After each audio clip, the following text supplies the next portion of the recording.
Right, we are live, hey guys, how's it going? Welcome back to the Kiwi Lads channel. We are back for another game of the Nations Championship. We're a bit late starting because of the Junior Box versus France game that just concluded about a minute ago, but this game has just kicked off. There's an early knock-on from the Argentinians, so we'll give the early scrum now to the English here, see what they can get going right from the get-go. But the starting lineups, while we are getting set for the scrum, we can rattle through them. Mako Vivas in the front row alongside Julio Montoya and Thomas Rapiti for the Argentine front rowers here. Guido Petti and Matias Alemano, Santiago Rondona, Marcos Crema and Joaquin Oviedo, who was extremely strong last week.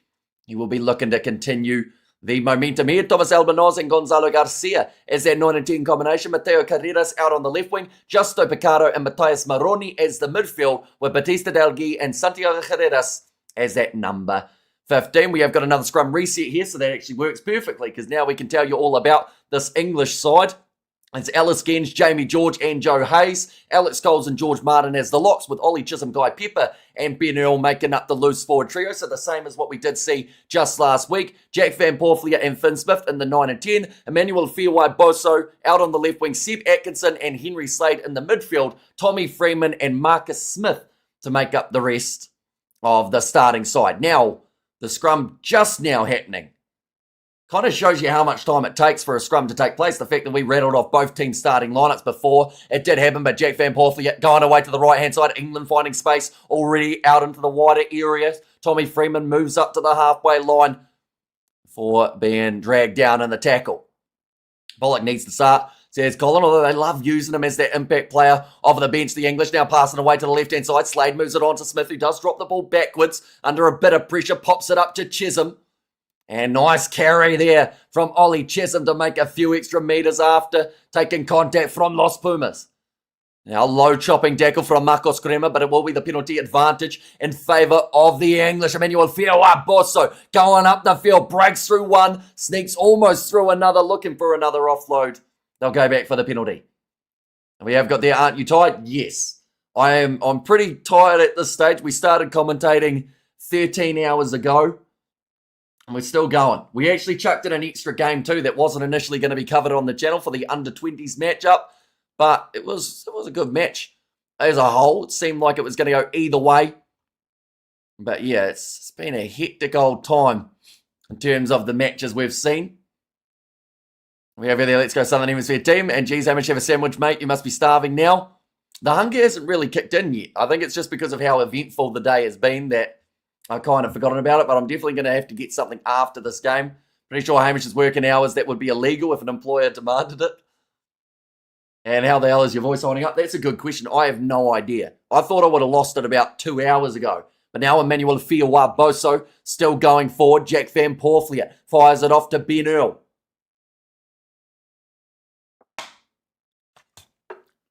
Might be the water that's just keeping it intact. The quickest live game changeover, says Dylan. Yeah, I had to do a very speedy switch. Luckily got here just in time for the kickoff, but only just by a narrow margin. Joe Hayes. Another chance to give away a penalty advantage for Marcos Crema. And as we know, that man loves to take those chances. So England, with the advantage in hand, are able to move this one around. Van Porflia going away to the right-hand side now. Finn Smith tries the cross kick, contested in the air. Great takeout wide. And Tommy Freeman scores the early try for the Argentines. Little bit of afters between Freeman and Mateo Carreras. Flying in from far out was Thomas Albanoz. And it's all kicking off between these two sides now. Freeman taken not too kindly to something that Mateo Carreras did after he had scored the try. I'm not actually too sure what it was. I'm still here from the 2 South African games, says Yandre. We have there go the Pumas, says Mario Sim. And go Argentina, says Ray Blade. And come on England, says Yalopi. And also Sky Sport 1, image too saturated, or is it the stadium? I think it's a little bit of the saturation. It does look very, colourful, you'd say. Oh, okay. They're going to get 6. That is Santiago Rondona. And they are going to start with a penalty in England's favour on the halfway line for escalation. Unless that's Ollie Chisholm. They're just checking to see if Freeman has actually grounded the ball, though, first of all. Imagine England losing the footy in the rugby back-to-back, says WP.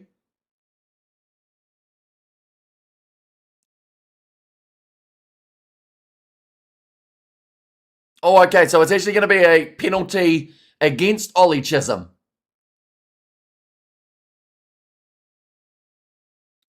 The try will stand. Chisholm has escalated it. So on the halfway line, it's going to be a penalty to Argentina. But they will still get the try. It's Santiago Carreras. Says Sean, or that one was Mateo Carreras, the number 11.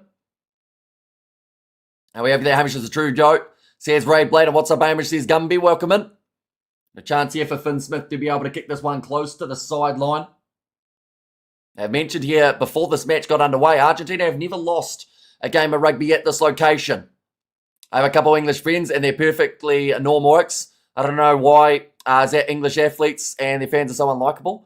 Says Yanko trying a penalty. Says Xander, yeah, so it doesn't happen too often. But what has happened is Argentina have conceded the try.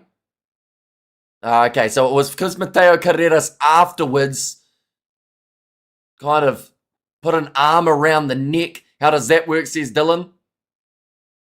So yeah, so Ollie Chisholm charged in and got his side penalised.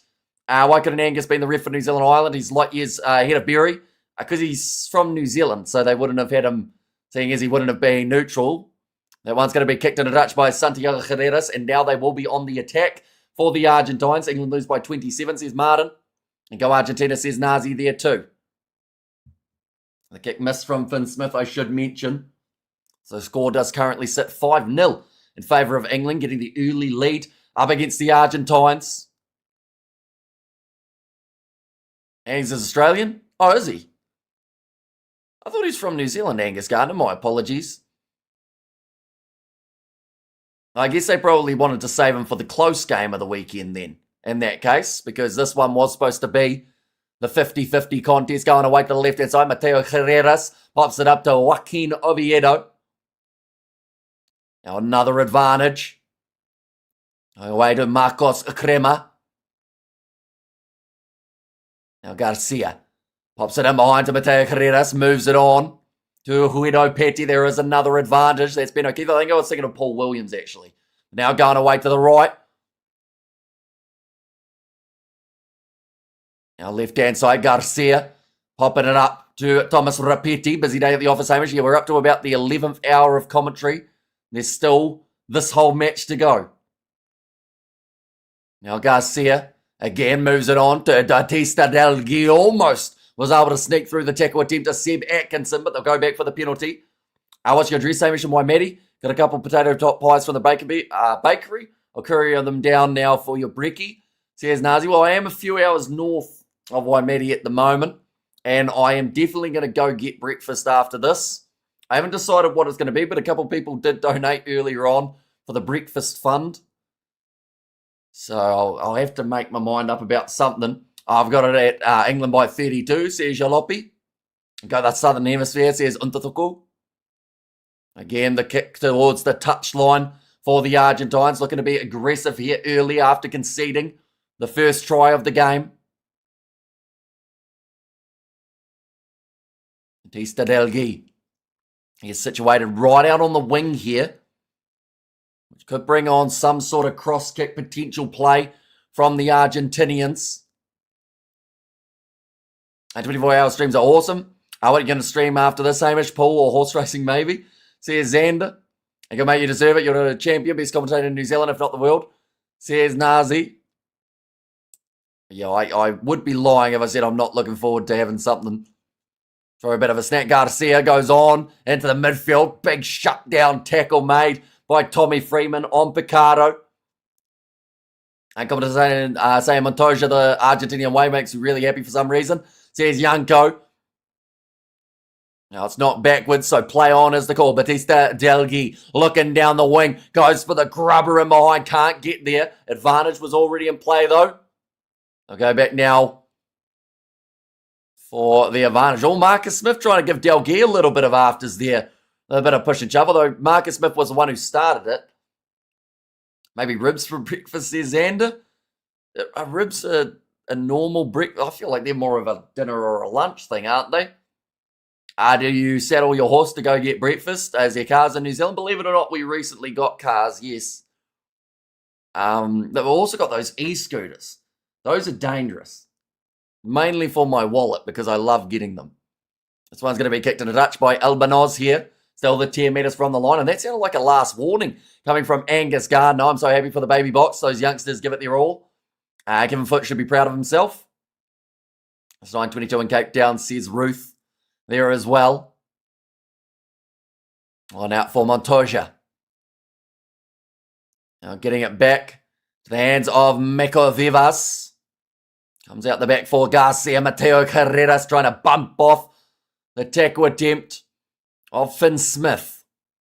Oh, Joaquin Oviedo. 5 metres out from the line. Garcia goes back across to Crema. This is looking good for the Argentines in a perfect position on the field to go. Pass nicely. Albanoz on the outside to Carreras. It's good defence on their goal line from the English, but for how long?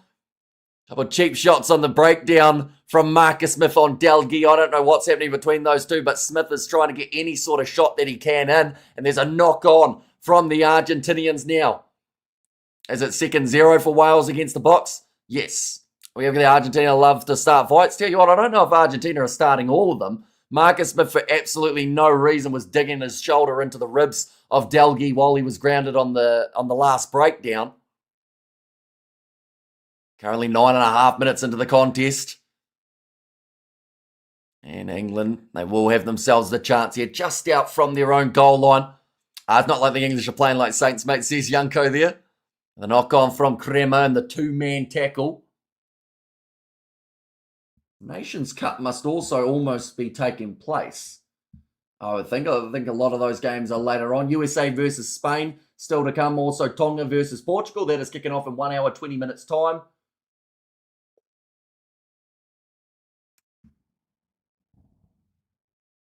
There were a couple good games in the Nations Cup. I'm not going to spoil them, but definitely a couple worthwhile watching if you love a close game of rugby. The Argies are getting their hands warmed up for Pollock when he comes on. An extra geopolitical spice in this one, like the football, says Graham. Well, there's certainly a bit of tension between the two sides. Jamie George threatening to walk off the pitch if the fans don't behave. Says Big Rick in South Africa versus Argentina. And who do you think will win this game, says Stephanie.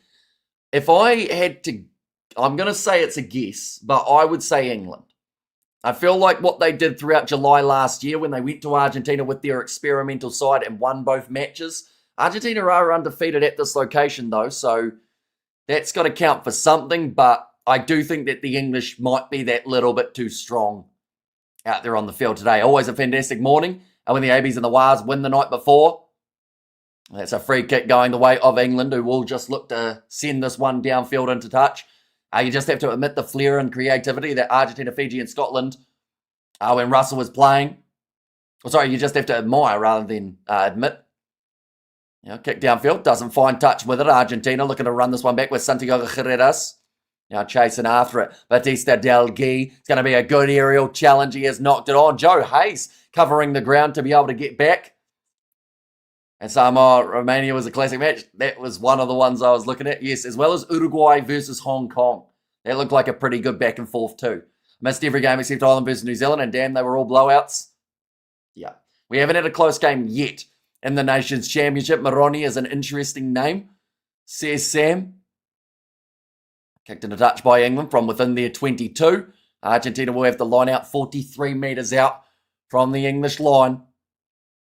Just the one try so far throughout the first 12 minutes of this contest. It was scored out wide for Tommy Freeman. I got 61.5 match total. I have no dog in this fight, says Zero Cool. Awkward bouncy ball for Garcia, who manages to regather nicely at the back of the maul, or at the back of the line out, I should say. Now Albanoz fires it across to Justo Picardo. Under 20s was close. It was, but it could have been closer. It was close enough, though. It was our close game of the weekend when it comes to Nations Cup. Nations Cup, we've had many close games. Penalty awarded to England in the breakdown there. If it stays close and England lose composure, which they frequently do, then Argentina can win. But the big shot there, Joe Hayes, he almost caught him on the chin. Therefore, Garcia was a bit slower getting back up to his feet. We have the one on the ABs are now one for the Northern Hemisphere. Yeah, currently it is 3-2 in favour of the South. If England win this, it becomes 3-3, which would be 3 games or 3 rounds in a row that we have seen it be 50-50 in terms of the wins. And not a food channel, it's rugby. It's kind of a little bit of everything though, isn't it? Definitely when we are this sleep deprived. Been covering games of rugby since about 13 and a half hours ago. Now this one's going forward for Tommy Freeman. Jack Van Porfliet pops it up to Jamo George. It's not his nickname, I like it though. Now Jack Van Porfliet skip pass on the outside to Atkinson. Now moving it on to Chisholm the Turf, getting roughed up a little bit here. Let me know when the English find their composure first. We have got there Hauser Hamish Craig from St Francis Bay, Eastern Cape. Now moving it across. Henry Slade delaying his pass, but it hasn't found the hands of Emmanuel Fiuai-Bosso too cleanly whatsoever, but he somehow stayed within the field. Managed to get it just before going out. We had a couple of close games in the first week. New Zealand versus France, then Australia, Ireland. So here's Georgia this weekend, though. Nothing close. In the Nations Championship. Still on the side of England. 14 minutes in. Some much needed possession here. If it goes well with rugby, says Ruan Nell. Assuming there'll be a few braais that are still almost coming to completion. Oh, that's another knock on. This time it was from England, so Argentina will have the scrum feed 30 metres out from their line. Box 20s back-to-back champions. And managing to beat the French in the final. Ahmed was phenomenal throughout that matchup. And Ben Earl just having that ball dropped. It was Mateo Carreras who put the shot in on him. Looks like Julio Montoya's got a little bit of blood coming out of the forehead here too. Pumas better score before Pollock comes in. Says Untutuku. And come on Argentina for a try, says Etanet. Yeah, to have a chance in this game, they have to keep it close. The England side up against Fiji last week, they were dominant when they started getting that momentum. Seen tackles made so far, 33 by England, 4 tackles missed. 19 tackles made by Argentina, they have missed 5. England's this minute is too bad for the national stage of rugby. Says rugby there. Now Garcia. Pollock needs to get on that field soon, says Ruth. Although I don't think they're quite at panic stations here for the English as of yet. I don't know what you are all talking about. The Box narrowly escaped with a victory against Wales. Says Xander. Now Garcia. Putting that ball in again, although doesn't quite get it in before the penalty is awarded to the Argentines. It's going to be front row hinging up. Need to get on the field soon. It's 15 minutes into the game, though. So here's Gumby. Now Albanoz. Again, we'll look towards the sideline. Oh, referee was almost in his way there. Paul Wales says Big Rig. Hamish, how long was your rest? Which rest? I did get a little break. I got about a 30-minute break or so between Australia, Italy, and Fiji, Scotland. But that's pretty much the only break we've had. Tee off on Granny, says Reese Bell. Now line out here for Julio Montoya, 16 minutes through the match. I've just realised how far behind my scoreboard is. There we go. We now got it updated. Albanoz moving it across to the left-hand side. Joaquin Oviedo gets through the Henry Slade challenge. Geez Louise, Hamish, that's not long. Says Roof, and Argentina do lack some bulk. Now chipped in behind, attempted. Marcus Smith gets back, passes up to Emmanuel Fiuai-Bosso. Looks like he wants to run it out from his own 22 and does so effectively. Now wait to the left-hand side again. Ollie Chisholm. The skip past to Slade, who will kick it downfield off his left boot. Looking for the 50-22. You haven't sneezed once today. I think I've sneezed 3 times. Also on the streams, Thomas Albanoz. That one looks like it came off the side of the boot. It might be coming down just inside the 22. Yes, it does. And Finn Smith calls for the mark.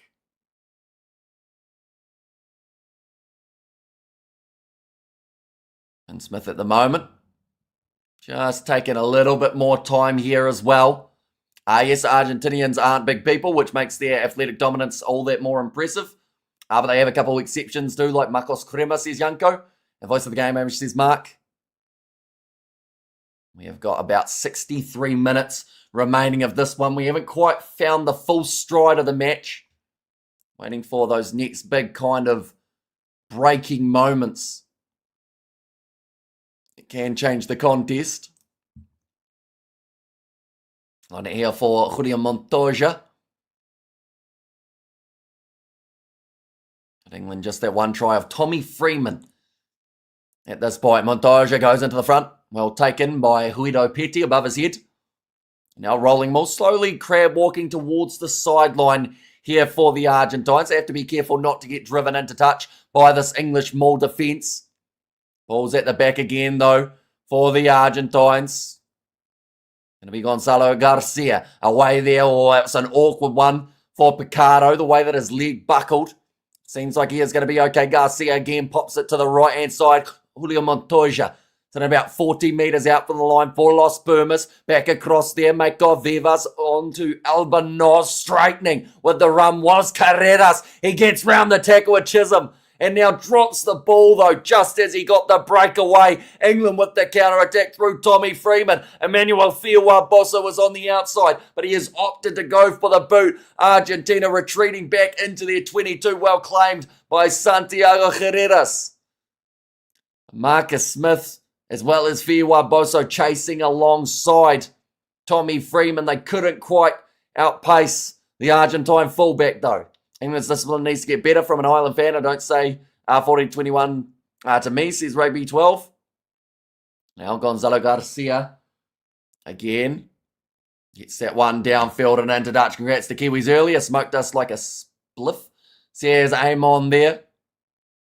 I think New Zealand, they'll be pretty happy with how that game went. Getting into it, I feel like a lot of people expected it to be quite close, and I did too, to be fair. But yeah, in the end, just not quite able to find that full stride, the Irish. It's a good tackle from Marcus Smith, though, on Mateo Carreras. Just looking at the height that he tackled him, was able to make all of the difference. Now thrown in. I see taken again by England's line out, popping it across to the right-hand side into the midfield to Earl. Now pick and go from Jack Van Porthley. A good power from Ellis Genge as he charges up to the 22. I love how Kiwi lad sounds like he lives in Browns Bay. And also the AB's really played well today. So here's Luke there as well, now into the hands of Jamie George. Trying to find another one. That one's dropped by Marcus Smith, but ruled as backwards. Argentina are asking whether or not maybe it was going forward there. Not on the body. Or sorry, not on the ball. He was on the body was the call. Atkinson goes out to Chisholm. That one's knocked on by England now. Will be the scrum feed for Los Pumas. Crowd getting loud at the moment. They're excited with what they are seeing from this English side, from this Argentinian defensive effort. Andy Farrell needs to stop starting Prendergast because I don't think he is ready for the international stage. Maybe Ireland, but he is definitely has a bright future ahead of him. And yeah, I learned he's only 23 as well, so still a long time for Prendergast to be able to get better. And good night, Hamish. Going to sleep. Have to work tomorrow, says Mohideen. Yeah, we will see you later on. We might do the Curry Cup. I haven't decided yet whether or not Curry Cup is taking place tomorrow night. Or tonight, I guess it is, in New Zealand. There are two matches taking place. Boland versus the Bulls. And then also, must be Lions versus Rijuas. Lions versus Cheetahs, in fact. That'll be 11 p.m. New Zealand time and 1:05 a.m. But, yeah, undecided whether those ones are taking place. Handling errors so far throughout this game. We've seen 4 from Argentina and 2 from in the English. Whereas this match being played, it is being played in Argentina. It wasn't forward. Says Scott. It probably was, though, wasn't it? Garcia ready to put this ball in to the scrum. And it's a big push. The Argentines have never lost at this location either. Ireland in a race with Australia for who has the weaker options at 10. Do you know if Fuff is playing in that Cheetahs match? 1 second. He is starting number 10. Starting number 9.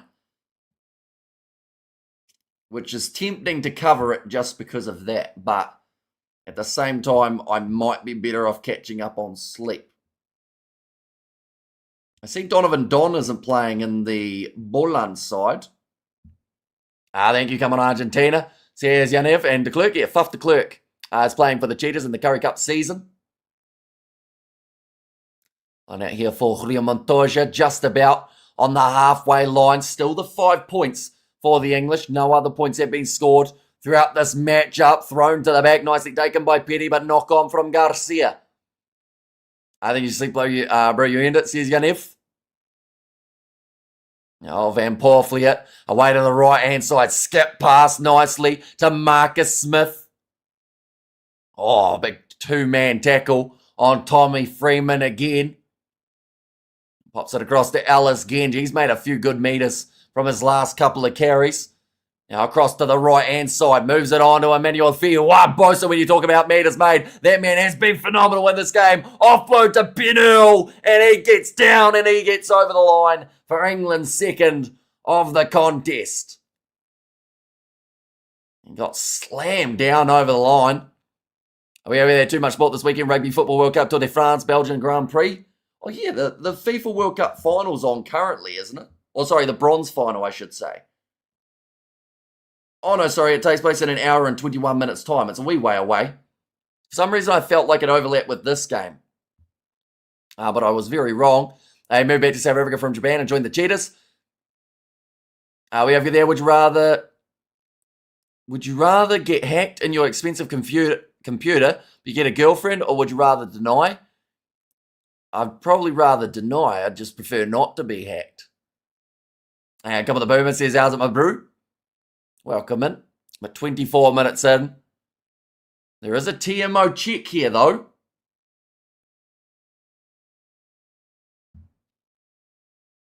Wonder what this call is going to be. Where's Pollock? Hamish, you're looking fabulous. He is still to make his way off the bench later on in this game for England. But contact direct to the head. Just trying to line up the angles.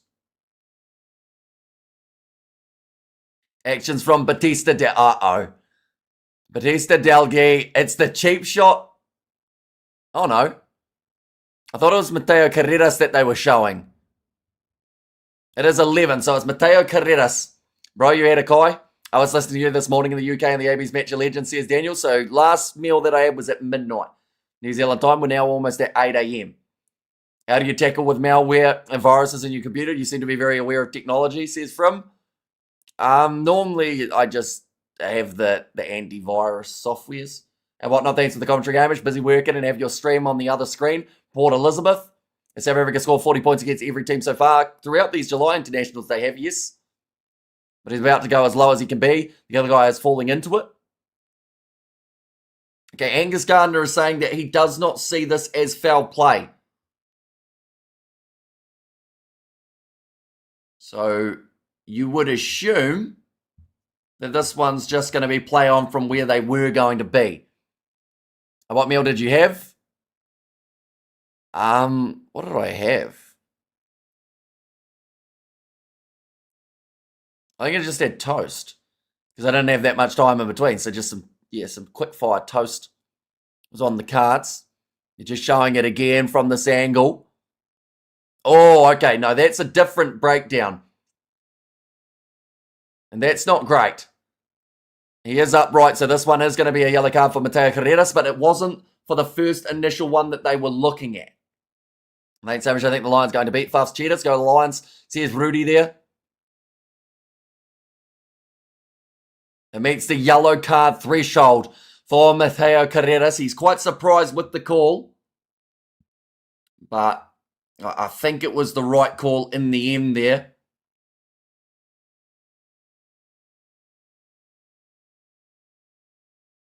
Seems like the disagreement with the referee and means on toast or marmite. No, just toast. And some said they must sack Rassi on YouTube. Says Mohadin. And 12-0 over England, or sorry, 12-0 England, says George. The 10-minute yellow card for Mateo Carreras. The build-up of that one as well. The try stood, it certainly did. And England were able to add the conversion. One's kicked out on the full from Argentina. So the worst possible start after giving it away. Seems rough if you look at the mild contact that it was. Says Jan there. And also we've got there, I think you were mastering computer science. That's why you're intelligent when it comes to using technology. I mean, I did like, what was it, digital tech at school, but nothing fancier than that. And what position did you play? I used to be on the wing. Believe it or not, I was actually quite fast, but now I'm slow and injury prone. And I come on Argentina, says Yanev, and go England, go, says Uppy there.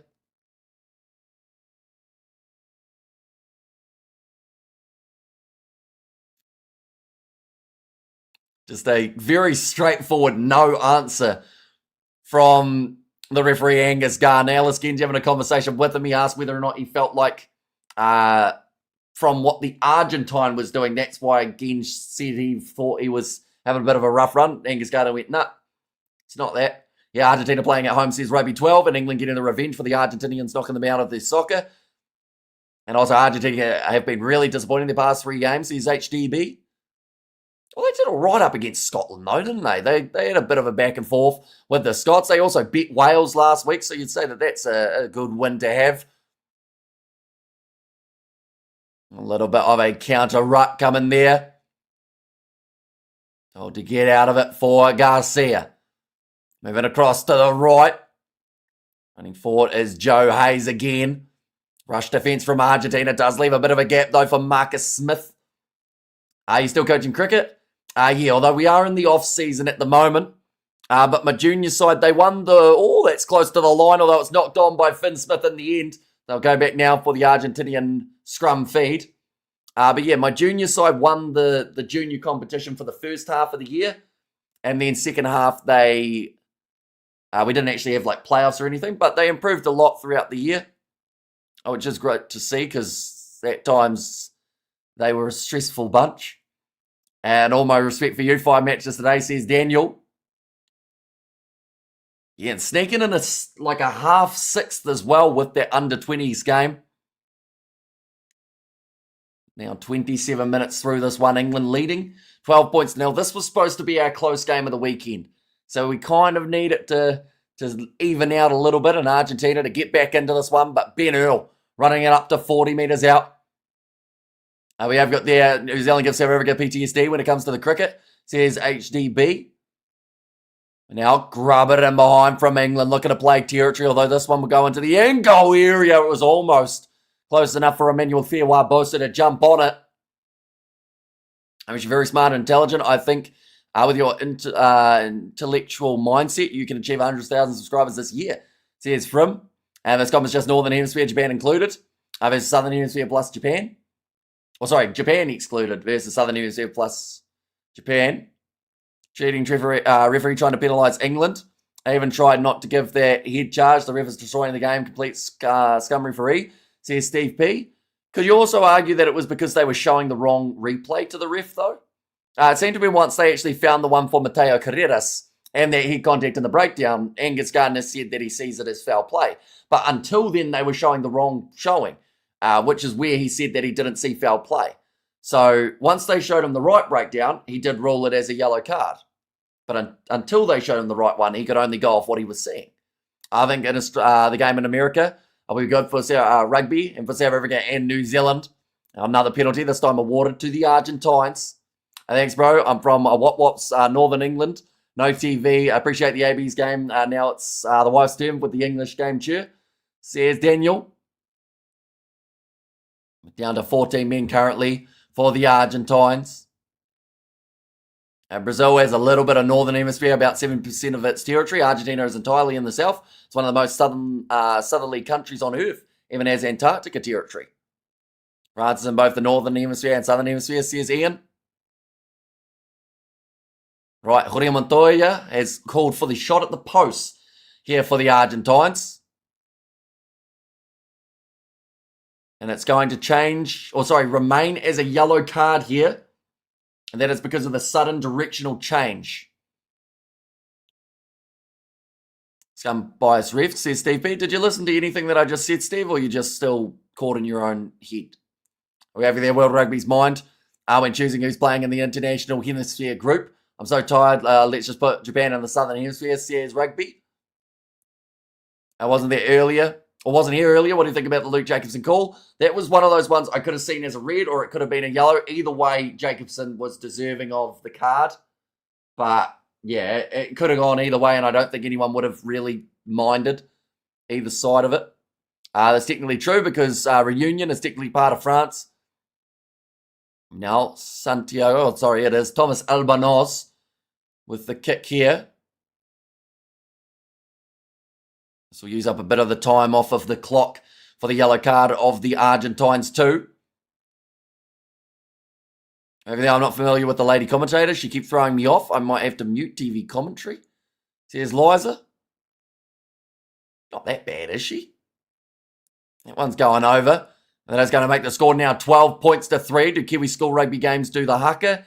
Normally, yeah, the first 15 sides will have their own individual designated hakas that they have written themselves. World Rugby Sec bias referees. This ref is a disgrace, says Steve P. So what call is it that you don't like, Steve? Let us know, because you talked about the one earlier. I told you that you were wrong. Then you're still angry about that one that you were wrong about. So which decision is it that, other than that, that's really grinding your gears? You know, making you angry from the inside. Up to the 22 metres out from their own line here, Argentina. We have got there, what is your favourite subject at school? Lunch. No, I quite like PE. PE, digital tech was all right. A bit of wood tech too. Now that's a brilliant take from Batista Del Gui there. Now going back across to the left-hand side. 12 points to 3 at the moment on the clock. Or sorry, on the scoreboard. Come on, Steve, mate. Says big unit. And when you're going to sleep, probably in about a couple hours' time, I would say. I love how Hamish will engage with almost anyone. No matter how the comments are, says Yanko. Now cross kick here for Finn Smith. Going nicely, taken by Freeman. Grubbers back on the inside. Open space here. Argentina caught napping at the back. Kick forward. Chance here, but no grab nicely by Thomas Albanos. And it will go back now for the 5-metre scrum. Refs are all good except when blowing against South Africa, says Verlaine. And I mean, if you were good at math, you could have been a full-time software engineer. What was the time by you? It is currently 7:50 a.m. So we're still going. Arguing with the chat is very annoying, bro. Says Wade. Yeah, but it's all right, isn't it? We've got gaps that we can fill in. Wherever they're blaming the ref, it's a horrible thing to do. They're doing their best to ref none of the hardest games in the world to get right, says Paul. Yeah, referees still get a lot of stick. And, like, there are going to be inconsistencies, but at the same time, they, just like the players, will have the occasional mistake. This game is slow, says Big Rig. And possession 54% at the moment in favour of the English. Tackles missed 9. Argentina have made 56 tackles. And they have missed 16. And they're making the 47. But this is where England can strive towards that third try. 2 minutes now remaining still on that yellow card. France versus England FIFA, who you backing? I don't know. I feel like it could be quite even, won't it? Now, big kick there. 4 Bernal scores the rolling scrum try. And that is a big statement made by the English fullback. A little bit of push and shove there. Jamie George. He's got a couple Argentines in his face trying to push him over a barricade. Do Kiwi school rugby games have haka? Yes. Yep, all the different schools have their own written hakas. And Bernal again says Ruvia currently got a second try in this matchup. Do you see Spain winning the World Cup, says Mohadeen? Oh, I probably won't see it. I probably won't watch the final. Right, Angus Garner just asking for them to give them a chance to be able to deal with this one. Okay. Paul Williams just having a bit of a conversation there.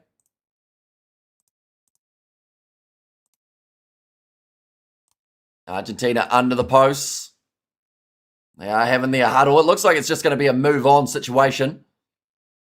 And second half, hopefully they can come back. And Go English keep on going. Yeah, the big drive. We have there, Earl is our best player by some way. The only England player near World 15 we have, says Paul.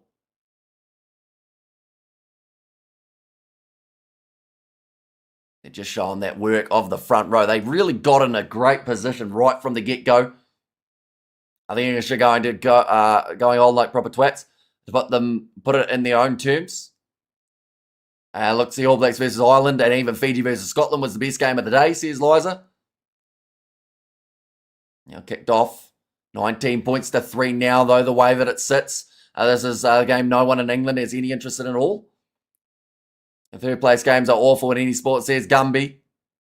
There's not a lot of games next week. Not many whatsoever. Mateo Carreras currently has 35 seconds remaining of his yellow card before he can return to give Argentina their full 15 yet again. The damage has been done while he has been off the field for now.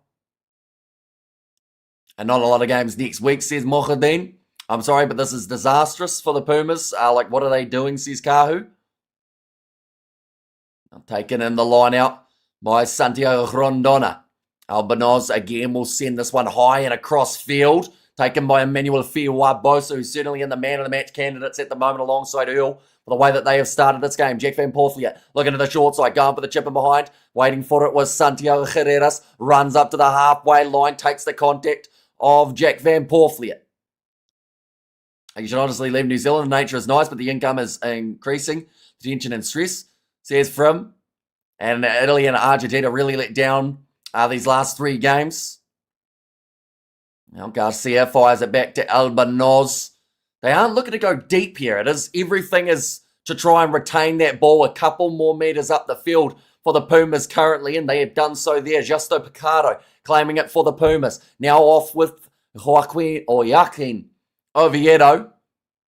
Did have a great game last week against Wales. Mako Vivas tackled by George Martin.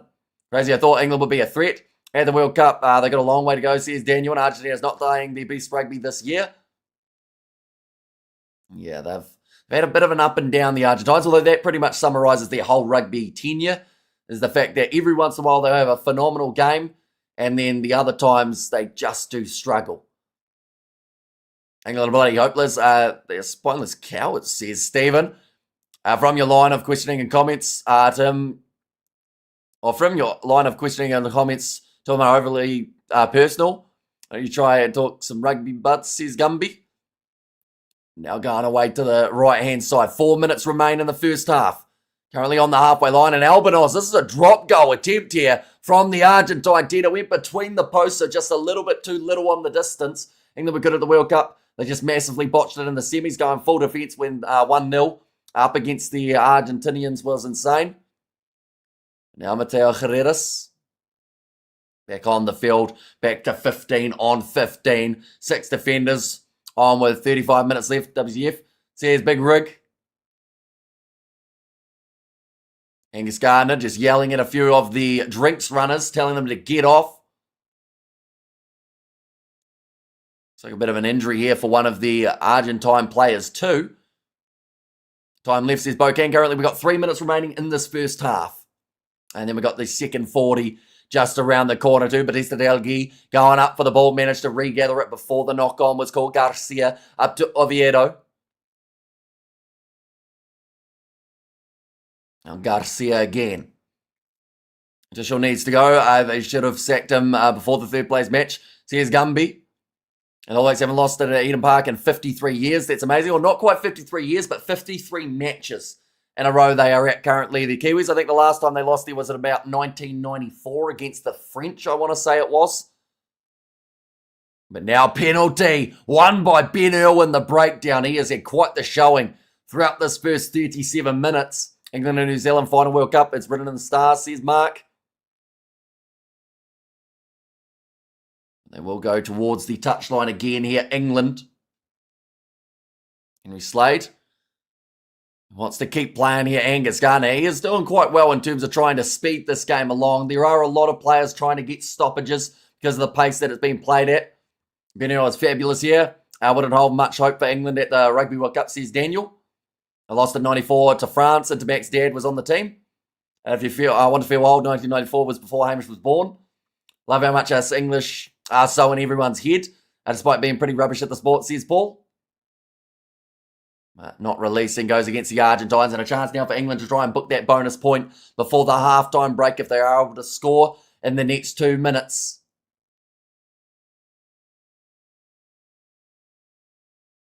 It seems like there is a plan in place.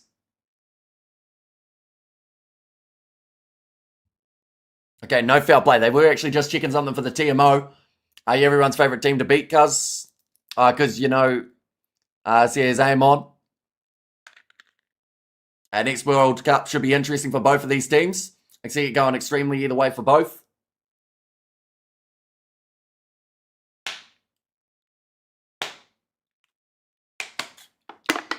It's very much dependent on the consistency of the two sides throughout the tournament. I think England will be up there. Definitely with it being in Australia. Argentina, for me, are just a very confusing side as to what they're going to do in the next year. There's going to be another penalty advantage awarded to the English. That was for playing the man in the line out. As everybody got rugby covered for the next 5 years, says Rudy. Now back across to Emmanuel Fioa Boso. And Spanish, French, Portuguese. No European power. I behave well, says Paul. We have got there, seems like the Argentines' minds are more focused on the soccer final tomorrow, and that is going back now for the penalty. 1 minute remaining here in the first half. Stadium half empty. No one in Argentina gives a damn about this game, says Stephen. And cheating ref again. Sack this ref as biased as a disgrace. Wait, just to confirm, Steve, are you in favour of Argentina or England? He's just awarded England the penalty, so I assume you're not saying that's... You're confusing me, Steve. We have got there, do you smoke, ambush and drink? No. No time for that. Too busy commentating for 12 hours straight. We have got there, who is Josh... I don't know, someone mentioned about him earlier on, and I had no idea who that name was. Now Jamie George throws to the front of the line out, taken nicely. Currently 18 seconds remaining here. England, they want to book the halfway mark with a bonus point already on the board. Now short ball to Henry Slade. Whereas Australian says Gumby. Now moving it across now. Emmanuel Fioa Boso knock on there just on the siren. And that'll be halftime in this contest.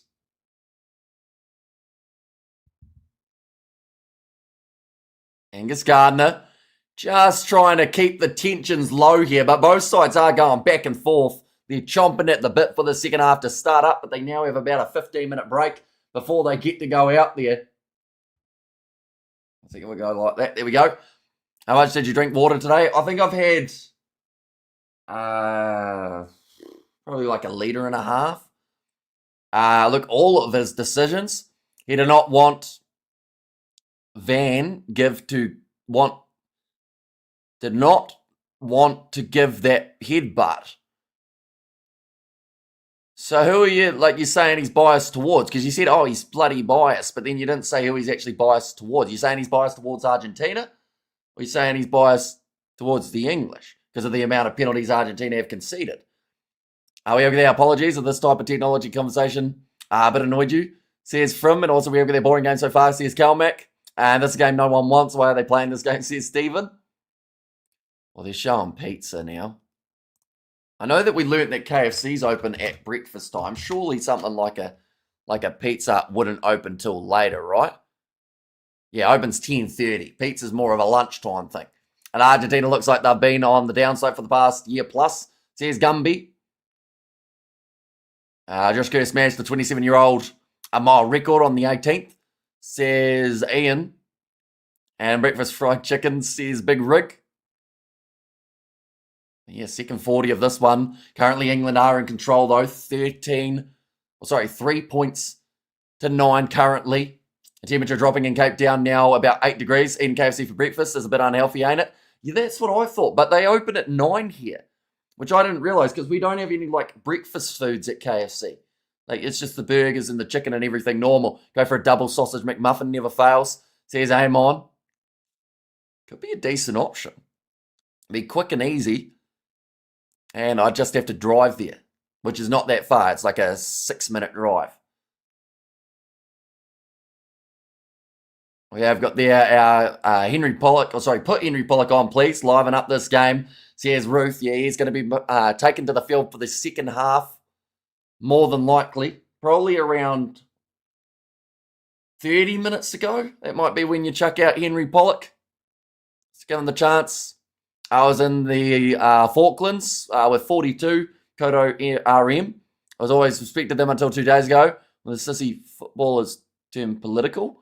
Says Steve B. Okay, so there's a little bit of bias behind your decisions. In this case, Steve, with a bit of background behind why you don't like certain people. We have got there what's in Cape Town, the Cape Town Stadium, and also 8 degrees Celsius at the moment.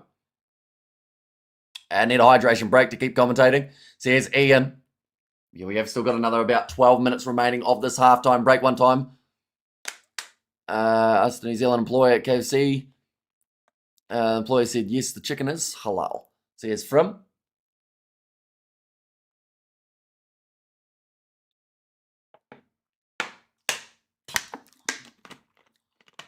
But Argentina are going to need a big second half here.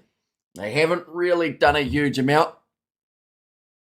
We have got there, they should introduce hydration breaks in rugby. They have them sometimes, depending on the weather. If it is too warm, they will have a 3-minute hydration break in the halftime break. Oh, sorry, halfway through a half. So 20 minutes into the first half, and then 20 minutes through the second, so at the 60th minute. They also sometimes would extend the halftime break. And France, Japan had hydration breaks today. And also we have there is that Equal Water. And we have got there, what do the customers say after that? And also have it here.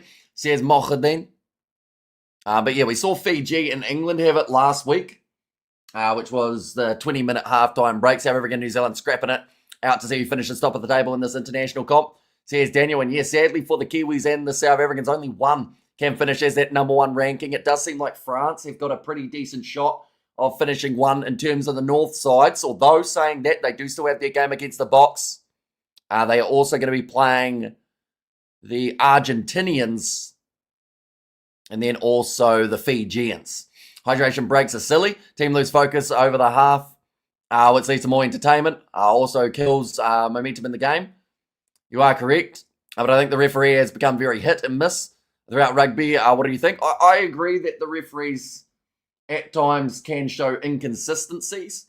But I don't think straight away you can just go, this game's going this direction because one referee's call you didn't agree with. You know, like there's still enough that happens throughout the 80 minutes. And I've actually talked about it quite a bit recently, how I'm starting to look at rugby refereeing more like as a player perspective. In terms of the players out there on the park, they have a handling error. They give away a penalty. Referees are human as well, so there's always going to be one or two mistakes. But throughout a game of rugby, you've got all that other time where you can adapt and you can try and work out how to come back from those mistakes. And it's the same with the refs, you know. Like, 80 minutes is a long time. One decision might affect about 1 or 2 minutes of play at max. Unless, of course, it's like a controversial card. But even so, we've seen a lot of sides be able to fire back from that too. We have got there 400 plus watching, 950 likes. Come on, folks. Says Ronan there. Yeah, anyone who hasn't already, be sure to hit that subscribe button. It is greatly appreciated. You will be in here for this matchup. We have got the next 40 minutes. And then from there, I am going to be hibernating. But we've got the All Blacks squad announcement at some point coming up in the near future for the Greatest Rivalry Tour. The South Africans will be doing the same. I'd assume Rassi will get in as quickly as possible after finding out maybe a couple more injuries and whatnot. Wake up, Argentina. Man, you blow. Hot and cold, more cold, says Johan. Have a quick look to see if Rassi's got a date confirmed. Doesn't look like it yet. But it could be within the next, 48 hours. It's really hard to tell, what Rassi is thinking or when he's going to be going for it. We have got there, it's for advert breaks in the UK, ruins the game, 4 quarters this World Cup. Says Eamon. And also Go England Go says cited. And thanks, George, says Sean. And also, people hit the likes button, please, and subscribe to the Kiwi Lads commentary. Yeah, anyone who's new, of course, be sure to hit that subscribe button. Plenty more coming up in the near future. We might have the Curry Cup tomorrow.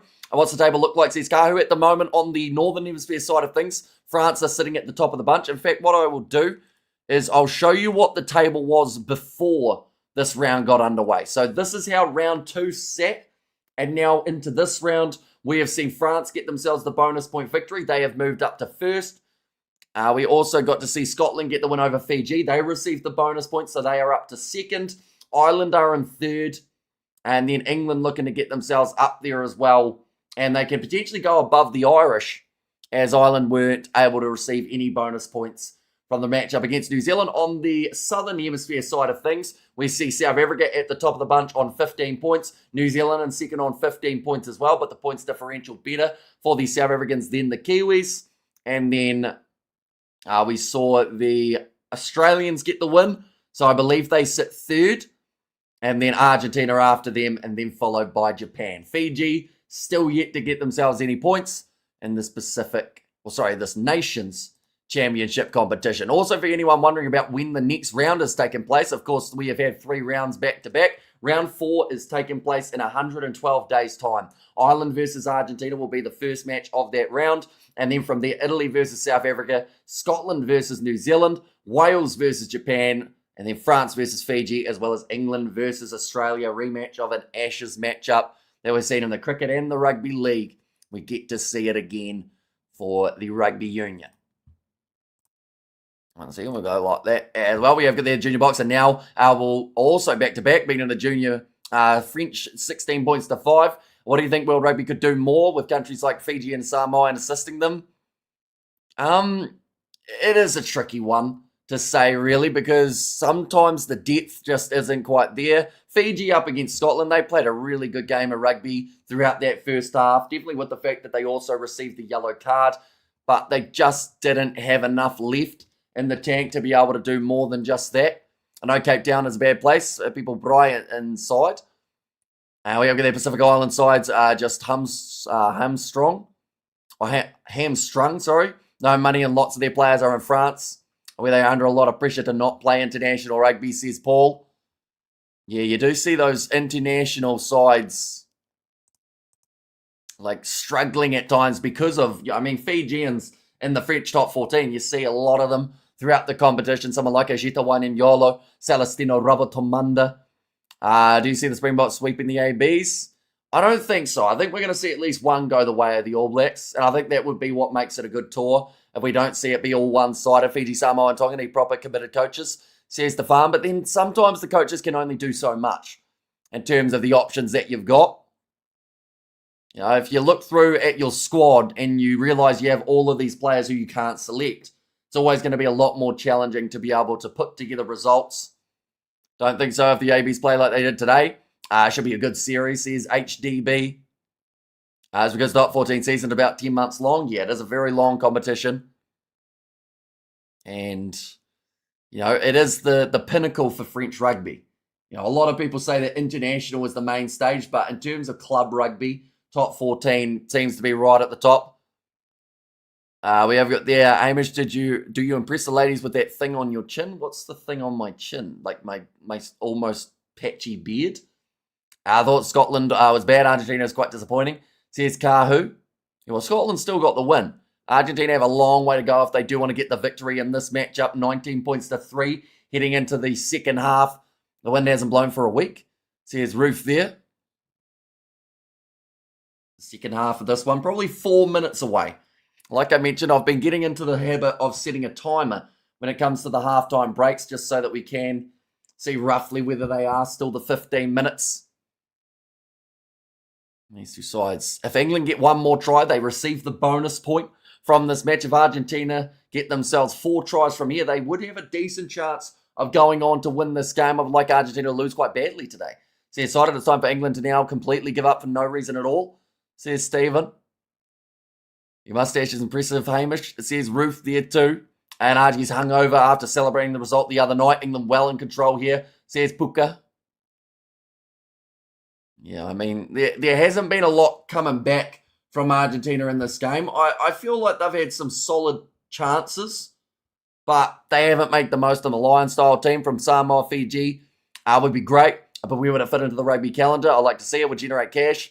They could get access to the players, says Paul. Shout out from sunny Wellington, says Ian. When was the last time Argentina beat England and Argentina? I was told 2014. Yeah, it's been a little while. England clean sweeping the series last July. Also, Argentina have never lost a game here at this location. So, Could be a brutal one, and England may be able to get a little bit of history in the books. What is your team ranking for this year based off all the games you have watched? I think that South Africa are number one. From there, it's tricky because you could also argue that France are like Six Nations chance, but didn't pick their best July internationals team. But I would say France for me are probably 2 or 3. New Zealand probably fall into 2 or 3 as well. And then from there, it's relatively tricky to do the ordering. As an Englishman, I really don't care about this game. This is a meaningless game in the context of last week. Says Stephen, and it's called Peacocking Martin. Wait, what did Martin say? Wait, as in for the beard? Or my chin? We have got there's that Pollock fella player. He will be coming off the bench. To be fair, Argentina often play home games at Twickenham. And how many times have they played there, though? It's a couple at least, I think. I'm not sure how many in total. In fact, they actually beat South Africa at this location. They did play them in 2024 up against the Box, and we were able to get the victory. Never mind, I see he's on the bench. Says cited there. And I am a big New Zealand fan, says Johan Hudson.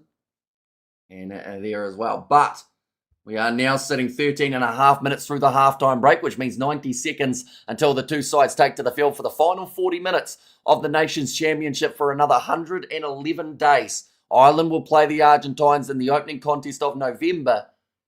But yeah, a long time before we get back into the action. We have got their thoughts on the All Blacks, Hamish. I think they did pretty well up against the Irish. It seems like they've been making little improvements each and every game. I don't know whether or not they've found their forward pack as of yet, but it's certainly still promising currently for New Zealand with the fact that they're 3 from 3. Henry Pollock is going to be exciting soon. Second half needs some dazzling lights. Probably 4 Ireland, 5 Scotland, 6 Argentina or Australia. Australia, weird man. They have the ability. You just don't know how to win, says HDB. The Pumas have been very disappointing this tournament so far.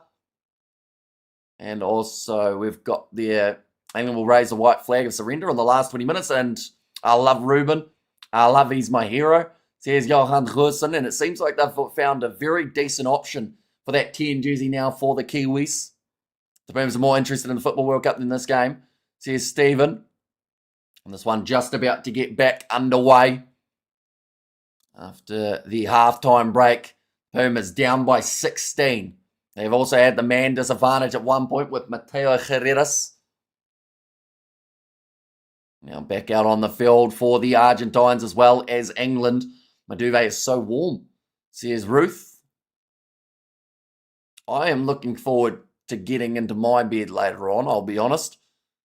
I've been going since 14 hours ago. Do you agree with Erasmus and his grievances with the refs? I think a good argument, says Steve B. I haven't actually heard them yet. I know that the Italian coach got banned for 2 games because of mentioning the referees. It's been a scrappy, disappointing game. I expect a real ding-dong battle here. But the Pumas haven't even turned up so far. Yeah, this game was kind of built in to be the closest of the matches this round. It still almost is. But yeah, Argentina really needs something big in the second half to give us some sort of competitive matchup. And that's a bit of a late, exciting finish. We have their second half at an empty stadium with zero atmosphere. Why are they playing this match? Says Stephen, it's part of the Nations Championship. Everyone plays everyone in terms of the opposite side of the draw. And then they go into the final between 1 versus 1. Manuel Fearway Bosso, though, one of the pick of the first half. France 5, South Africa 16. Junior Springboks reign supreme again with the title defence. Yeah, we watched that game live, covered it on the channel. It was fantastic to see the Junior Box be able to go back-to-back. And Ahmed had a phenomenal game from that number 10 jersey. Bit unlucky to have that disallowed try near the end of the game, though. Now going away to the left-hand side, we're back underway for the second 40. Any thoughts on the Welsh rugby after Gatland? They're going all right. I don't think they're quite where they want to be as of yet, but they have had some decent showings in recent times. Now, kick downfield. Marcus Smith pops it across to the left-hand side to Finn Smith. Thoughts on the All Blacks, Hamish? I did answer that just before. The knock on now for the Italians. And how many disallowed tries did they have in the under-20 final? Probably about 4. It just felt like every time there was going to be a call, they decided they needed to check it as well. The guard threshold has dropped way too low, says Jan. Chipped him high, nicely taken by the Argentines now with Thomas Albanos. He sits down. Oh no, Marcus Smith is all right. I thought he was having a seizure there for a second, but it was just the way that he fell. Got back up to his feet now. Big run forward from Justo Picaro. Looks like, injury here for England. On the near side of the field, seems like some sort of knock. Am I tripping, or did Angus used to be blonde? I don't think he was blonde from memory, but it could have been. Now going away to the side there, Batista Delgui. Looked like he was in touch. Oh, there's some toilet paper on the field. Or is it confetti? No, it is toilet paper. We have got there, Marcus Miller is the future. Says HDB. And Spain in the Rugby World Cup. Yeah. I think so anyway. I can't remember which group they find themselves in. But Argentina winning the early penalty. And kicking this one into Dutch for Santiago Guerreras.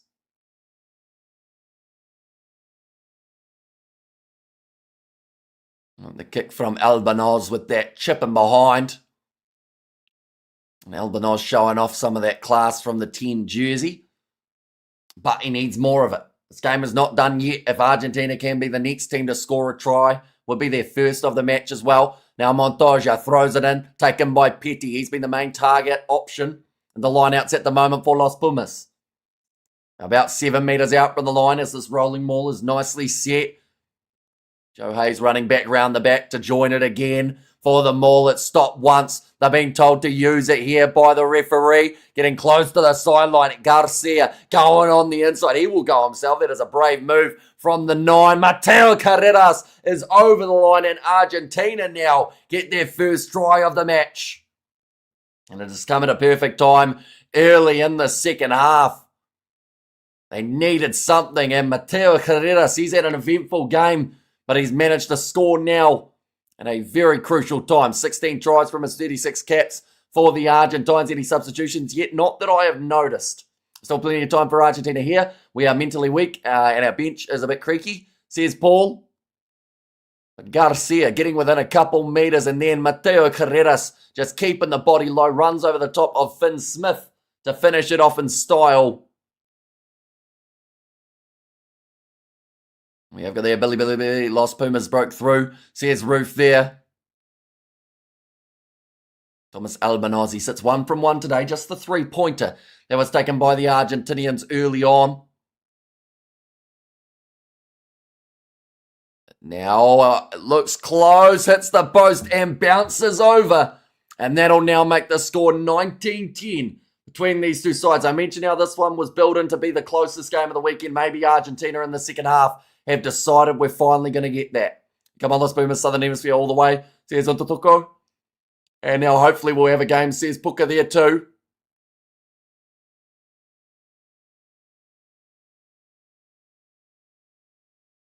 Okay, mouthguard alert. Number 10. So that is going to be Finn Smith. I believe he was actually the one who ended up injured down the near side of the field initially. So he will be making his way off for the head injury assessment. More than likely that'll bring on, I would say, probably Jansi Funds Rensburg. Or Kaleri as well. Obviously with Argentina, Fiji, Spain, Canada. Says Mohodin. It's funny that Argentina wears jersey made by a French company. French wears Erides. And one not back. England with possession again. Marcus Smith looking to snipe his way through the middle. Tackled hard by Joaquin Oviedo. I just had to pop away and I come back to see the comeback has started. Or maybe I should tune out more often, says Yanko. So England look determined to try and get that try straight back that they just conceded. Jack Van Porthleet into the pocket to Henry Slade. It's taken a long time to come down off that kick. But now Guerreras passes back across to Albanoz again. Looking to be a handful for the English defence. Garcia. Way to the right. Didn't look like he was ever going to fire that one out further. Matthias Alemano just happy to take the contact. Get it set for the box kick of Garcia. Chasing after it now is Batista Delgui. Goes up for Emmanuel Fiawa. Boso knocks it backwards. That's a tackle off the ball from Marcos Crema. But the advantage will go the way of the Argentines. Santiago Guerreras. There's a couple quick steps. They come on the roof, talk to the Pumas. Says the Massa big leg drive from Joaquin Oviedo again. As your son playing Henry Pollock says Mujahideen now kicked in behind from Argentina. Playing territory. This one will go into the in-goal area and it rolls dead again. Too much juice on it. And we have there getting ads in the middle of the live stream. Watch along. Diabolical says Gumby. Yeah, I don't know how YouTube decide when to put them on. I know that it's all automatic. But I think they wait for like patches when nothing's happening. But a lot of people have said when there's like a build up to a try, that's when they get an ad. We have there Argentina needed that score badly. They were very poor before that, says Puka. Marcus Smith just barely resisted temptation to fish for another PK. Looks like change now for, I think that is Mateus Alemano. Will be leaving the field, as well as Santiago Rondona, so that will bring on Marcos. Sorry, not Marcos, that will be Pablo Matera coming on. And also Boris Wenger is on. Delgado's on too. Geez, a lot of changes made for Argentina just in this quick stint. We'll be in the Rugby World Cup next year for the first time since 1999, currently ranked 14th. Interesting, only one place behind Fiji and 2 places behind Wales, although they were going to be in the 2023 World Cup, remember? And that's when we saw Romania take their spot, because of the controversy around having a player ineligible to play in the World Cup comp for Spain. And because they expanded the field ground. And also Matera, another legend, says Ruth. And it'll be great if Argentina, or it will be great if Argentina can get another try. Says Jan there as well. PK is an Afrikaans expression. If you haven't come across it before, I'll keep it family friendly. See, I thought it was a penalty kick. So it's probably lucky I didn't just read it out as a whole. Pablo Matera told to leave. A little bit of drama that was happening next to the breakdown. Going up for that ball and claiming it for England. And pass back across to Marcus Smith, being heavily involved throughout this contest just so far. And we have you there, love England. Or England love throwing away matches they are winning, says Big Rig. There's still plenty of drama, I feel, throughout the last 32 minutes of this matchup. Jack Van Porfliet again will go back with a box kick. Come on, Argentina, says Duck. Can't wait for the legendary opening match between Hong Kong and Australia. We won for the ages, surely, says Gumby. Yeah, should have been New Zealand versus Australia, shouldn't it? But they decided to switch it up a little bit. Argentina will snatch the win, says Michael Borta. Now Joaquin Oviedo pops it up now to Garcia. Bit of a counter ruck there from England, and that looks like a legal steal. No, never mind. An advantage now going against Guy Pepper. Didn't think of a penalty kick as a possible translation. Not what I mean, says Junko. Now cross kick here from Santiago Herreras. Bit too much height on it, but Delgi's done well to regather. Stays in the field of play now. It goes out. They'll go back for the Argentinian penalty. Okay, you must first experience one before explaining. So here's the Massa. Imagine Hong Kong trying to beat Australia and then Australia beat New Zealand. It would be a pretty big curveball if Hong Kong were able to get the first win in the Rugby World Cup competition. Although they recently did well up against Uruguay. So who knows? Imagine Hong Kong beat anyone who'll come within 20 points, says Gumby. Alvin Oz looking gassed here. At the moment, after the first 50 minutes of this game, Santiago Herreras again will kick this one into touch. Come on, England. Get the crucial bonus point. Very true, says the Massa there. And we have got there. I hope he doesn't. We like Hamish after all, says Junko. I'm going to have to Google what it is.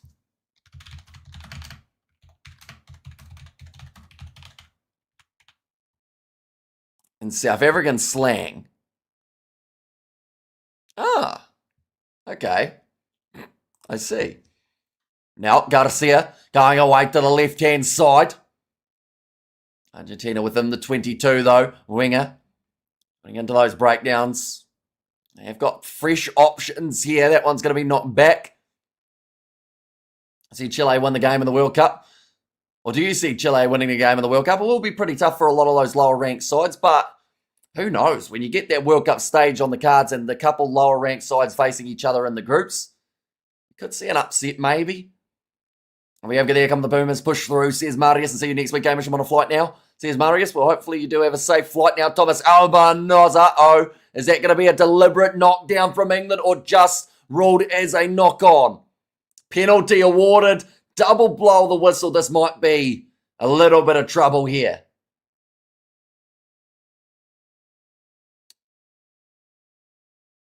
Right. What is going to be the call? They have turned the time off here. Angus Garner and his his refereeing panel have a big decision to make here. They want to see whether or not there is a overlap on the outside. Okay, Paul Williams there from the touch judge line has said that it is a clear, deliberate knockdown. And up the wire says Mondo, it's a slow game because it's sloppy and full of errors and poor discipline. Says Gumby. Okay, live version is a deliberate knock on. Tonight the English are taking back the Fallens. Says Kevin. This is a big call, and this will be a big moment in this game as a whole. If this does get ruled as something more than just a penalty, England manager is done for. Says Steve P. Okay, they haven't got any footage as of yet. Right, now they've got it. Albanos. There is the player on the outside, but it was a 2-on-1 for Tommy Freeman. How many hours spent commentating today? Hamish says Graham Taylor. I believe at this stage we're into probably about the 13th hour. Somewhere around there. It might be less, to be fair, but it also might actually be more. I'll have a quick look. We're an hour 15 through this one. They are just looking for that next replay to try and see whether or not this is going to be severe enough for a yellow card. Just trying to get that replay. Seems like they're having some trouble with it. From all the deliberate knock-on decisions that have been made against the Box recently, there should easily be a card, if not a penalty try, and it seems like Jack Van Porfleet will get sent to the bin here. So we'll go 3, sorry. That's now 5, 7, 9.5. We'll go from where we are there probably. Yeah, we're up to about 13 hours at this point in time. From all the... Oh, no, I read that one, didn't I? Jack Van Porfleet, he is now off the field for the next 10 minutes. And not only is it one less player on the park, but it's also a bit of a awkward one for the English because they have now not got their 9. Line out throw. You've had a big night, brother. You still look chipper, though, says TKH. Yeah, I think as soon as this one ends, my brain's going to crash. But until then, going to be enjoying, hopefully, a close finish between these two sides. England managing to get the steal at the line out. Awahano not in anymore. I think he's just been watching the games, but we have been chatting to him. I think I talked to him about 2 days ago. Luke Cowan-Dickey going onto the field now for Jamie George, and Alice Genge has been replaced by Eogan. Clearing kick from England.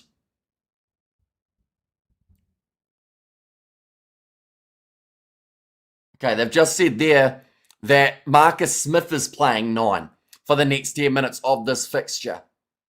I'm just like ready for another 10 hours and 10 hours sleep. Says the master there.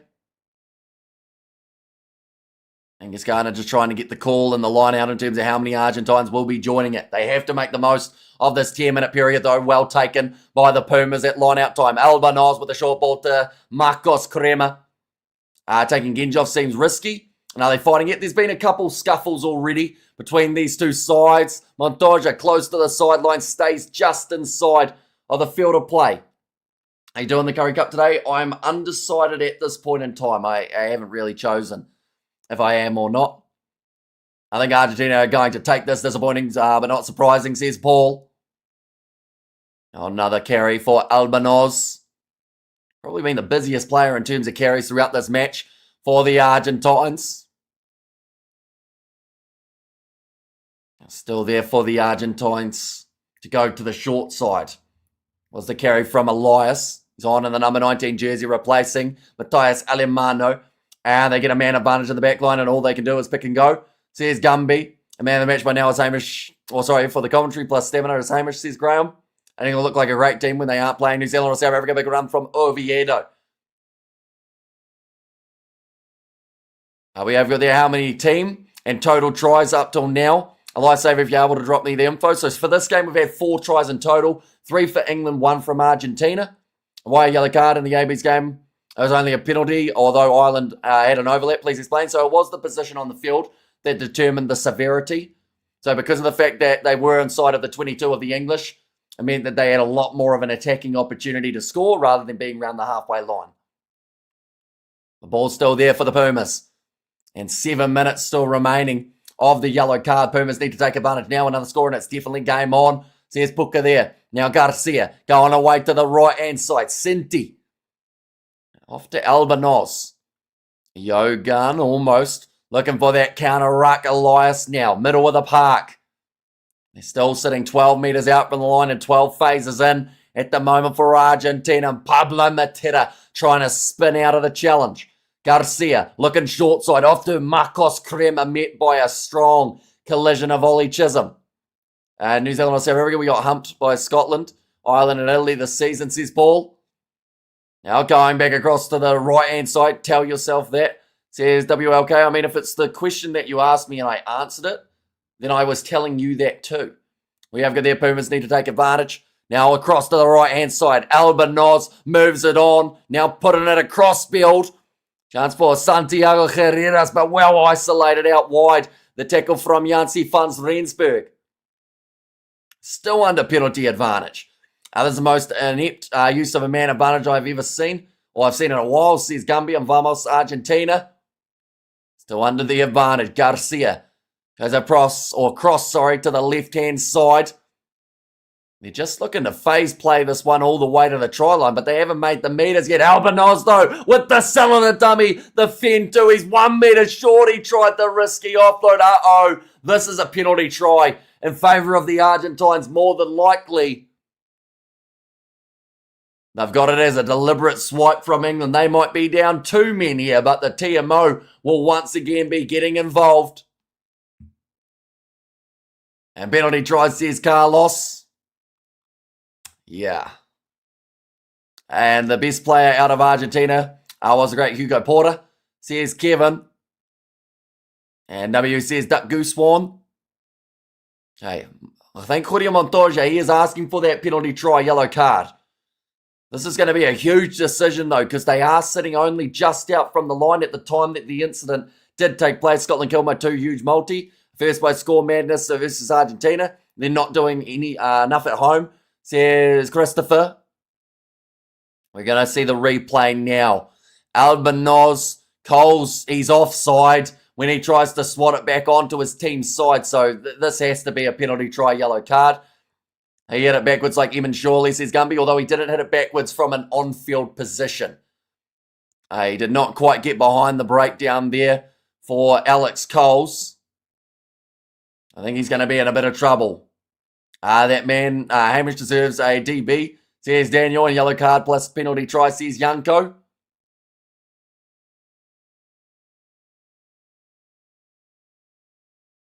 We have there, so an overlap is not more of an advantage, okay? Says WLK. I like how you asked me a question and then didn't like the answer that I gave and decided you wanted to argue it. But the big difference is the position on the field.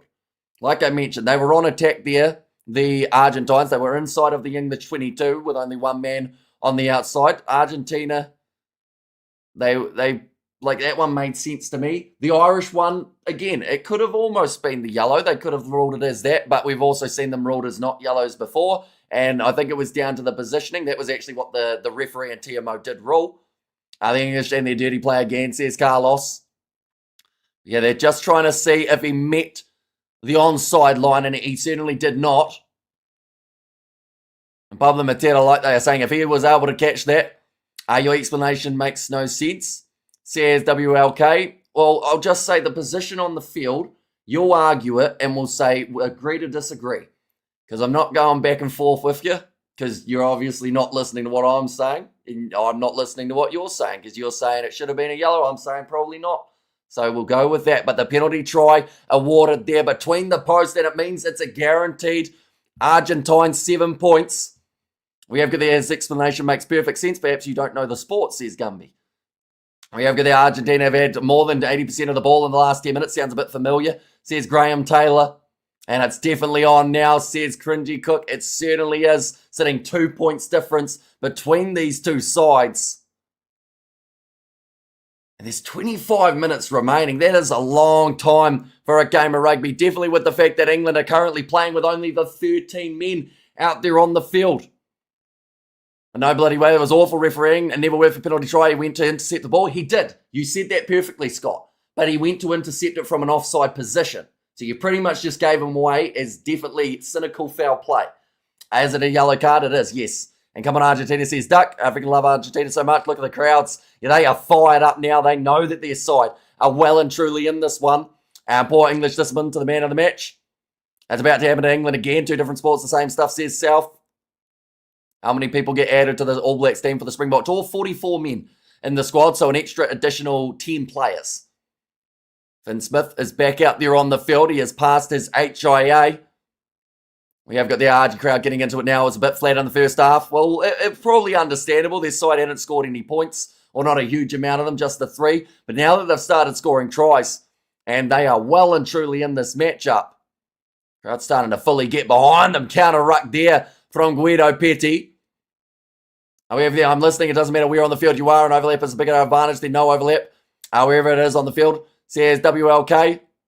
Okay, well, again, we're going to agree to disagree. You'll say that you're right. I'll say that I'm right. We'll just go from there. We've got there 15 on 13. Time to put the boot on the throat now, says Yanko, except it does matter, says Gumby there too. It's not worth the argument, Gumby. I've learnt this many times. You're just better off going, okay, and then continuing on.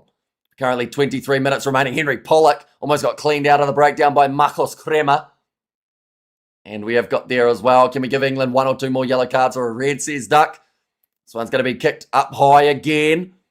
Knocked on by England. Back into the hands of the Argentines. Garcia looking for the 50-22. It won't quite get there. And that one will be about 30 metres out from the line.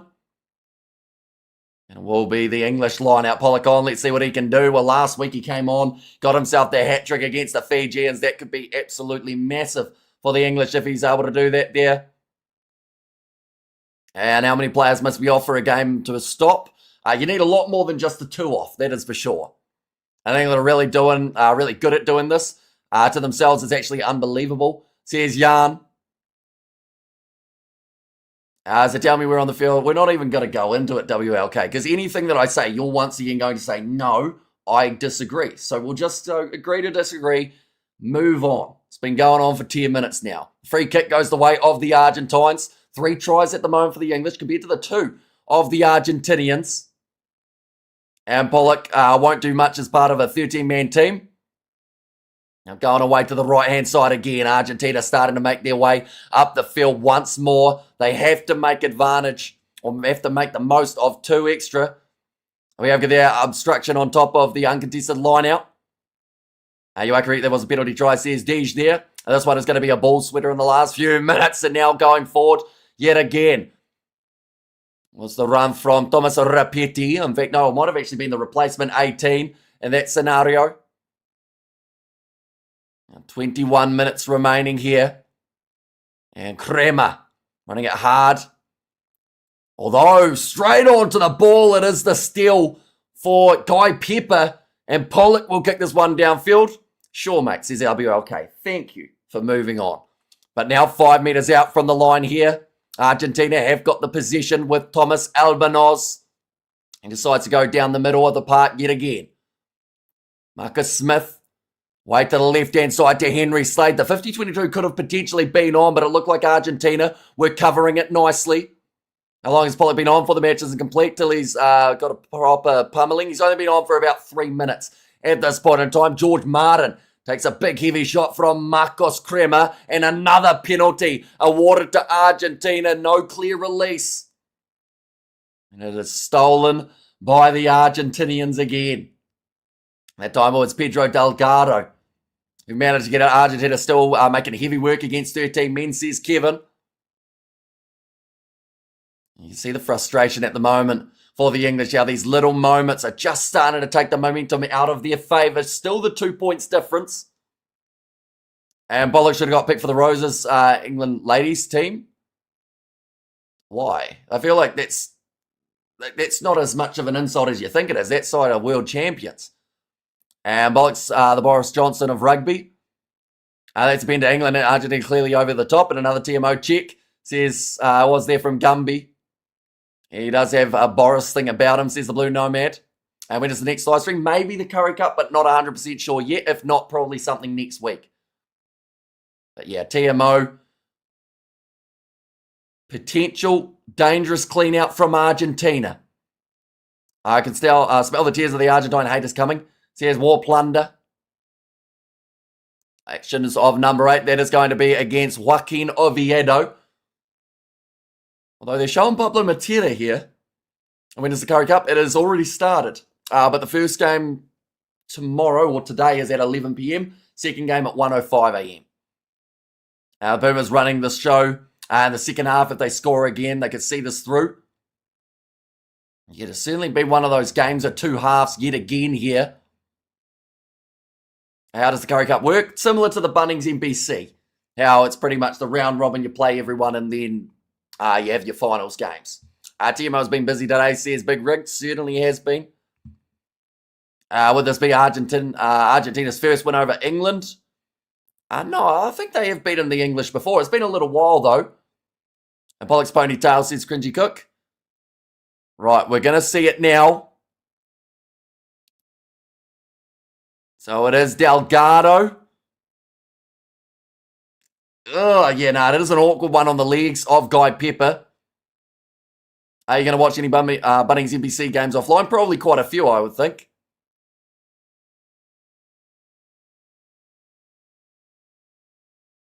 Okay, so Delgado was the first man initially into that contact. But then I believe it was the second man who created it to be more towards the croc roll direction. Argentina have beaten us a few times, says Paul.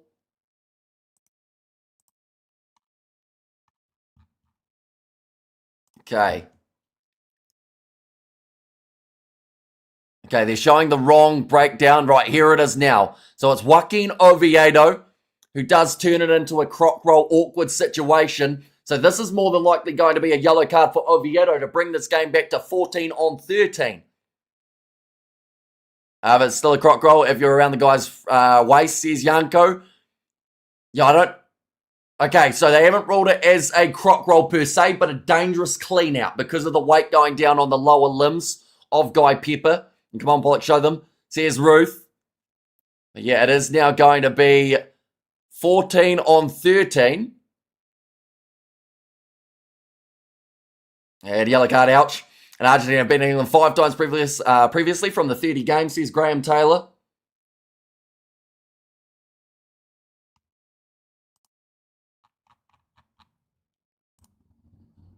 Okay, referee there just telling the players that if you're coming running over to talk to us, we're actually potentially missing the replay that we're looking for. So he pretty much wants them to just settle down and let them do their job first. And most recent was the Argentina beat us at Twickenham, 30 points to 29. And that's super dangerous, says Gumby. And that gave me Quintapire flashbacks. Yeah, he was out for pretty much a full year. What's happening in this game so much, TMO? Yeah, it's a fair amount that we are seeing currently. But still eventful. Last 20 minutes could be hectic. I think Joaquin Oviedo is just having a bit of a conversation on the sideline. He can't work out what he's done wrong there. I miss the days of letting the captain speak to the ref, says Big Rig. And did the Box get the cards today? No. I don't think Wales got a card in that game either, did they? Throughout that matchup. And that one's going to be put into touch. And now a few more changes being made off the bench. We do see there Simon Benitez Cruz as well as Moro to make their way on. And also Inacio Ruiz comes on for Julian Montoya. That's a big call at this stage of the match, but Montoya, he does look battered and bruised. Now looking to get it forward. Do you find it annoying how Angus is rushing everything? It's annoying me so much. Not really. I like the fact that he's trying to keep this game ticking along rather than the players having those small injuries that slow it down. Wales got a yellow. Did they? Who got the yellow for them? I can't even remember that game, even though we covered it on the channel. Now Henry Pollock got an attacking run forward. Now away to the left. Open space here for the English. Marcus Smith moves it on to Emmanuel Fiwa-Boso. They are 10 metres out from the try line now. Now Angus doing what he's supposed to do. The emphasis on speeding up the play. Head contact. Who got the card? Now looking for the steal there. Wales got a card for head contact. Yeah, who was it? I'm sure once someone says who it was, it will refresh my brain. I'm trying to think of, it was a forward, was it? Now going away to the left-hand side. Jack Van Poorfleet, all that would have been a yellow card to Argentina had they not scored. So it's probably beneficial that that one has gone in the corner. And Morena, Kiwi Lads Whanau, how are you doing? I'm learning Te Reo Māori for my future Kiwi wife. I haven't met her, but yeah, says Tyler. Marcus Smith scores near the end. Ben Warren. It'd be the replacement 18, right? Should only give yellow cards if the players are hurt. These are just penalties, says Jan, but the wide cut-out pass, Herreras probably would have ended up with a yellow card penalty try against him too. And beneficial. They scored a try, isn't what you want to hear. Or isn't what you hear every day. Oh, hang on. I think they're going to look at Santiago Herreras here. That's fine, missed the conversion, then it's still within 7, says Unico. But Finn Smith strikes it from the sideline, brings it around, it goes over. 15's getting a yellow here. It's now going to be 13 on 14, but the advantage is going to be to England. Junior Boxer champs again, notwithstanding the damn ref. He was the Frogs' 16th man, says Sean. Was he? I didn't think it was that bad in that game. And we have the OMG again, another card, says Kahu. And also there you have it, Pollock causing all sorts of problems for Los Pumas, says Untotoko. You got Santiago Herreras now off the field. 6 minutes remaining of their first card. 10 minutes now remaining of their second. England have got one man still off the field for a bit longer. Unbelievable. England bottle it, and then Argentina bottle it even harder. Big run down the wing from Pollock. Passed it on the inside, but it slips through the fingers of his teammate. How many cards so far? We've seen 4 cards in this contest now. And the other card, Festival, seriously, more yellows than penalties. Says Jan. Ball on the inside to Cowan Dickey. It was knocked on by England. And the penalty awarded to the English, though. Referee wasn't that bad in the junior box game, says HDB. And Ballflick is a great manager. What a fair ref, says Steve P. It's always an advantage, England, even if they have 10 men, says Kevin. Pollard just got clapped to the touch. Just makes your heart smile. Although he got a nice offload away. Keep the momentum going forward after beating a defender. I feel like that's like a perfect example of you see what you want to see. You know how they say like art is one of those things that it's in the eye of the beholder? I feel like Henry Pollock's one of those players that if you're looking for the bad stuff, you'll probably see it. If you're looking for the good stuff, you'll probably see it. And then that's the one that gets concentrated on. The irony of Argentina getting so many yellow cards. Says, more plunder. I don't care about the offloads. I want to see hits. Says Junko there. But now 15 minutes remains on the clock. 100% Amish, says the Blue Nomad. And England have got themselves another line-out chance. Ben Warren taking on Marco van Staden. Oh, yeah. Now it's just hit me in the brain. That took way too long. My memory loss is getting really bad. Jack Van Poorfleet going away to the left-hand side. He is one of the players I remember got himself a yellow card in this game. Because did the Box score off that play, or did they scored and then they went back, right? Or was it just an open play? Now Jack Van Poorfleet going away to Marcus Smith. A grubber in behind, watching this ball closely for Thomas Albanos. Pressure on him by Smith, gets him low. Oh, what was that? That looked like a leg sweep on Jack Van Poorfleet by Guido Petty. Pollock, I must concede, is an excellent cricketer, and Pollock is a very tasty poison. Open play, I think, says Ruan Nell. This one's put high. And it is put into touch. Roof, do you ever get to the George area, says the Massa. 16 minutes remaining. Marcus first carry, says Ruan Nell. Subs being made again. Joe Hayes off. And that is going to bring on Apoku for Jaw. England score here. It's ball game. Dementia perhaps, says War Plunder. It honestly could be. Like, not even joking. Like, I think from all the all-nighters that I've done from the last 6 years, I think that I've definitely broken my brain a little bit. Well, Luke Cow and Dickey, now nicely taken. Going across to the left-hand side now. Skip pass from Chisholm. Slade shovels it on to the left-hand side. Freeman looks to find the gap in the Argentinian defence, which there should be a few. They've got 13 men out there on the park currently. And that's going to be a side entry. Penalty awarded to Argentina. Come on, Argentina, 2 quick tries. Says Ontotoko. Ref, as usual, says Gizzy there. 13 minutes remaining. Okay, the yellow card will remain as a yellow card for Oviedo as well, which is great news if you are the Pumas. Would also be great news is getting another try. Are we over there? You're a great commentator, mate. Says a layman. Hey, we should be streaming for 14 hours, it's not to mention. Says HDB. Now, a line out here around halfway. Oviedo on the exercycle at the moment, just trying to keep the brain or keep the body fresh. We see it there, Pablo Matera on. And it was Henry Pollock in through the side.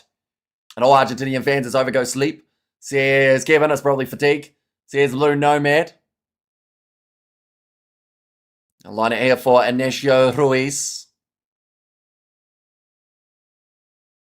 Now taken, Pablo Matera onto the side of the Argentines. Ball kicked high by Thomas Albanos down towards the 22. The mark is called. Oh, a little bit of afters there as well. Between Delgi and Fiua Bosso. The guy that bounced right off the English winger, can't spell his name, says Gumby. So yeah, but Batista Delgi was the man who was committed there, says Gardner. How much time left in the game? Still, we have got another 12 minutes remaining. Are we having breakfast with Hamish, not sleeping, says Ontotoko. And I, Kiwi Lad, says Lesso, welcome in. What's your biggest takeaway from the New Zealand game, says Robert? I think for me, they're slowly improving New Zealand. I also do think that we didn't see the full Irish, like the best from the Irish in that game. So I'm curious to see what happens when they head up north. But yeah, I think it's a step in the right direction. You must be happy about the All Blacks win. Hamish, disappointed Irishman here. We still put on a decent performance. Just got to cut out those silly mistakes. Now, nice run there. Emmanuel Fiua Bosso, he's in for the try for the English. And that is a big try at a crucial time here for England, punishing a 13-man Argentina. And his chance to eat some more Argentinian soil. A England rugby team is to be the most hated in the world, says Mullet. And it's perfectly timed to prop it. Love to see it and know that title belongs to South Africa, says Gumby. The line out goes to the back. And then from there, Chisholm fired it off to Emmanuel Fiua Bosso, who definitely has to be up there for the man of the match contention. And get on, lads, says Matthew and Highall, and Hamish says, hey, no, welcome in. To be fair to New Zealand, you didn't see the best Ireland playing because they counterplayed everything with some great coaching and tactics, says Big Rig. We're now 25 seconds on the shot clock. The crowd starting to let Finn Smith know about it. But the reality of this game at the moment is Argentina has scored twice. England have scored 5 times. And they've got that bonus point at this stage. Kick from Finn Smith misses. Away to the side. Sad to admit that that's how you should make a 2-man advantage count, says Yanko. Fiua Bosso did very well not to go dead there. As he did start to get a little bit close to the dead ball line. England are the only country in the world that have won all 3 World Cups across soccer, cricket and rugby. The world hates us, says Kevin, and game feels closer than the scoreboard, to be honest, says Big Rig. Yeah, it just seems like the little momentum shifts.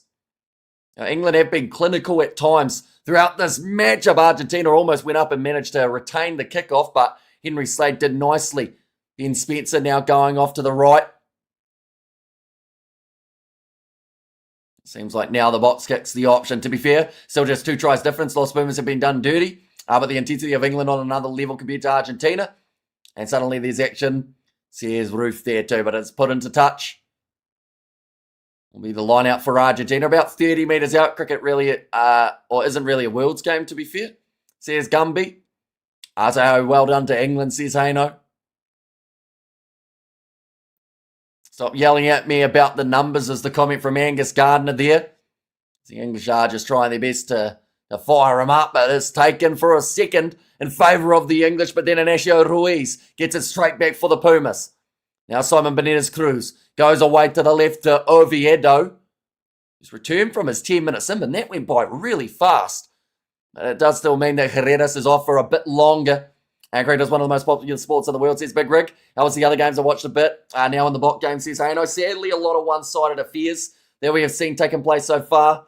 What is this? Damn, Scotland struggling against Fiji, Italy, getting absolutely destroyed by the Aussie team. They met twice in a row last year. Now Argentina having problems, damn well interesting. Says war plunder. England really only play well against 14 or 13 men. They are so mediocre. Says Jan, although they will be heading into this game, or at the end of this match, have a bonus point on the board, 5 points in the Nations Championship standings. I believe they'll move up to third in fact, on the overall standings. Big shot coming in from Henry Pollock, but I believe he was offside. Now Simon Benitez Cruz. 111 countries play cricket, says Ruan Nell. And Paul Wales says Big Rig there as well.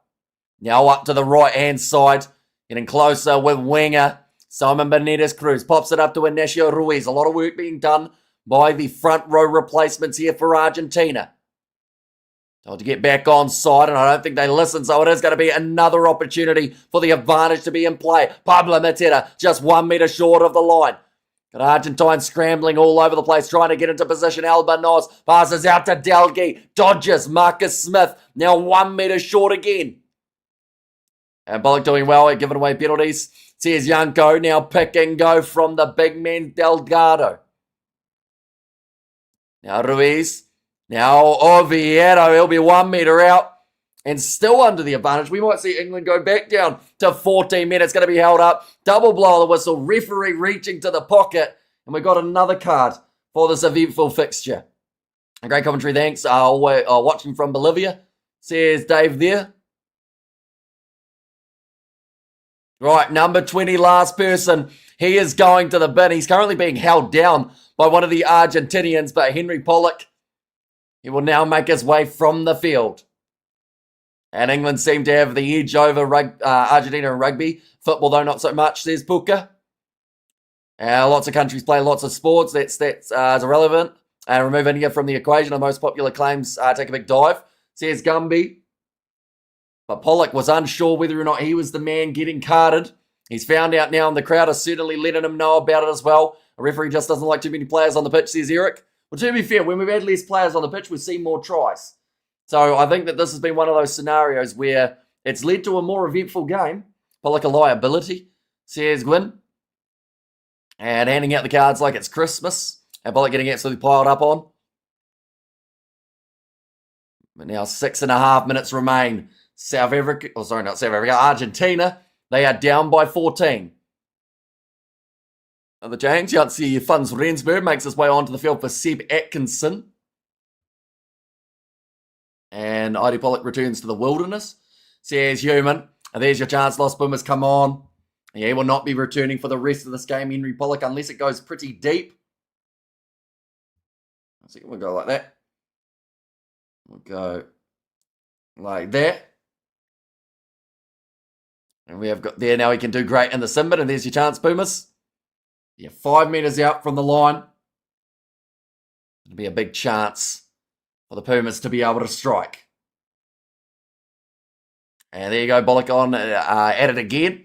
And his best position on the naughty chair. And what did Pollock do? He was just the last infringement of the run, pretty much, is the reality. So he gave away the offside penalty just short of line. He has also given away a couple other penalties, so that probably didn't help his case. But yeah, the last one just in front of the goal line. So Angus Gardner did ping him for it. 9.5 minutes remain of that yellow. 14. Referee has yellow card trigger happy. And a bridge too far now for Argentina, says Jan. Although if they score right now and convert, they get themselves back to 7 behind. It all depends on what happens in this scrum here. And we got another stand up in the scrum. And Pollock in the naughty corner, says Ruth. Referee asking for both front rows to listen. Argentina still have a chance, but they have to close the gap now, says Unico. Yeah, try before the 76th minute. They are well and truly in this contest. A card's out like a game of Uno.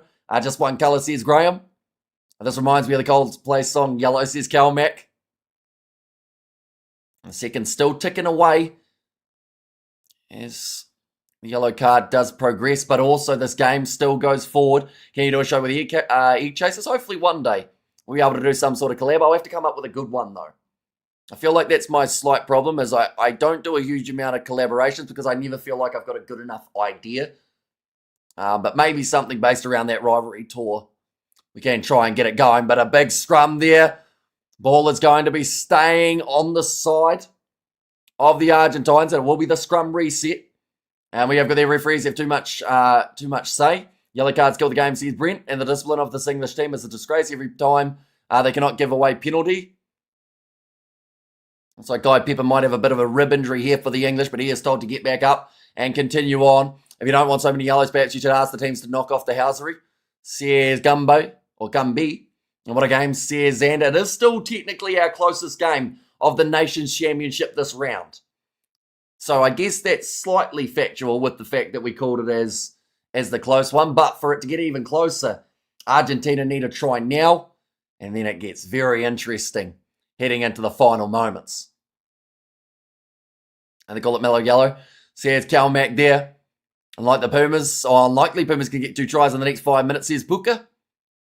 Although they're in the perfect position to start with one. Free kick goes the way of the Argentines. Quick tap taken by Pablo Matera. Ow, that would have hurt the hip. Got his leg bent the wrong way. Now kick back. There is a penalty advantage against the English. Again, they could be back down to 13 men. Now moving it on. Ball on the inside from Oviedo. Now numbers to the left. Oviedo again gets closer to the try line, about 3 meters out. Benitez Cruz, or was that another cynical play from the English?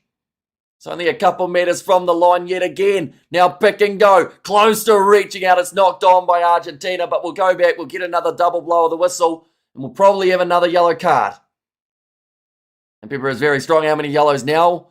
So far we've had 5, and now it looks like we're about to have a 6th. 17, never back on side. And that is going to be now Uyogun, who gets sent to the bin. If you want to get rid of yellow cards, just issue more red ones, says the master. And they look knocked down, says Junko, and follow the yellow card road. Is there any coaching going on here, or did they just say effort? Great defence England there, says Eric. Yeah, now down to 13 men again for the English here. Penalty try incoming. It's pretty close. But I think Argentina, with the amount of time remaining here, you almost wonder whether or not they just tap and go. I think they've called for the scrum, but that is going to use up a valuable minute or so. Tap and go, they get right back into the action, and they're able to go pretty much from the get-go.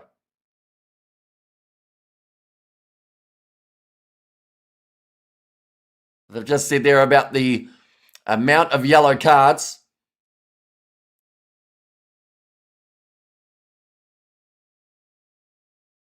And possibly the worst match of the year so far, says Gumby, and can't wait till it's Rugby Sevens. This is ridiculous. The ref has gotten that penalty, or forgotten that penalties exist. I also do think, though, it's because of how cynical or how ill-disciplined both teams have been here. The penalty count is huge already. So they've already had their last warnings a while ago, and they both just keep on infringing. Dirty game, sadly, says Big Rig. Yeah, although I think with what has been happening between the two sides, there was never going to be a nice, clean, fair game. There was always going to be a little bit of scrappiness, a few pushes and shoves, and a few tense moments.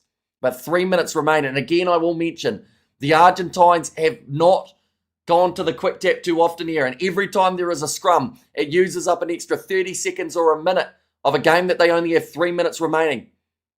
He didn't forget penalties exist. He issued so many. Then he warned them with cards, and now here we are.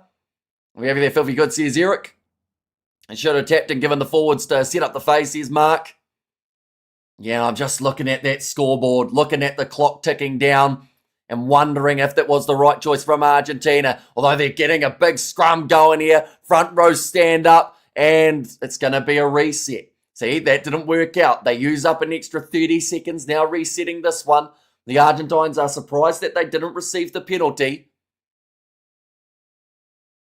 Okay, Argentina were ruled as the first man to stand up. A bit more push and shove, of course, between these teams. And wasted 5 minutes, like why would you call a scrum? In which England player is going to slap an Argentinian after the game. Marcus Smith scenes up there. in terms of the back and forth. Did England 100% did that intentionally? Says Big Rig, daylight robbery here from Angus. Should have been a penalty try. It was just time to go to sleep. You did fantastic today. And I hold that Argentina, whereas your flag now, says Easy Aussie.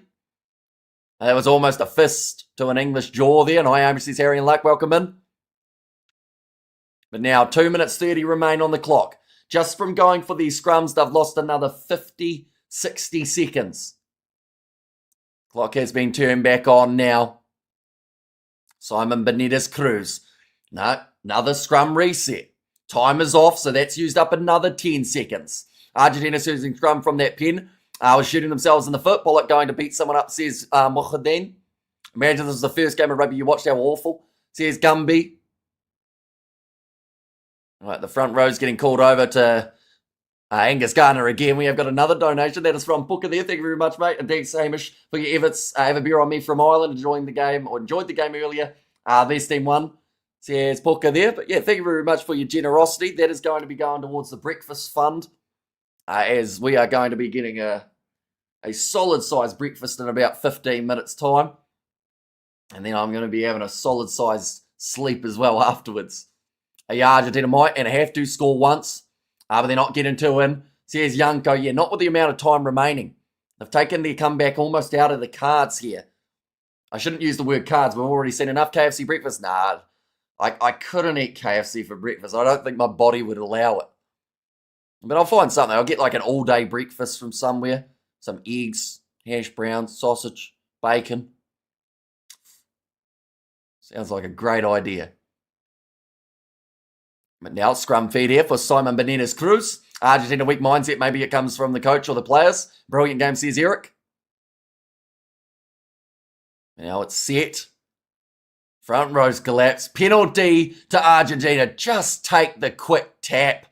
They do so now, right? Oviedo, wow, isn't he? Got absolutely chopped out by Jansi van Rensburg. It almost looks like he's knocked himself out in the process, and it's a knock-on now. Yeah, Van Rensburg's really bad here.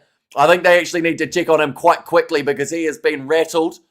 And there may even be a stoppage here coming up. Ben Spencer, we got a breakfast fun going from Big Rig. Thank you very much, mate. Greatly appreciate it for your donation. There's going to be a bit of a stoppage here just due to that head knock of Jansi van Rensburg. And up the Bears, so proud of Kloska Genj and Van Rensburg representing my hometown, Bristol. A nasty leg sweep there, says Unico. Yeah, and I think he did the leg sweep with his head. That guy probably just dislocated his shoulder, says Gumby. I think he did more than that, as he looked like he was unconscious. Oh, more push and shove between these two teams again. Angus Garner will be getting well and truly sick of them.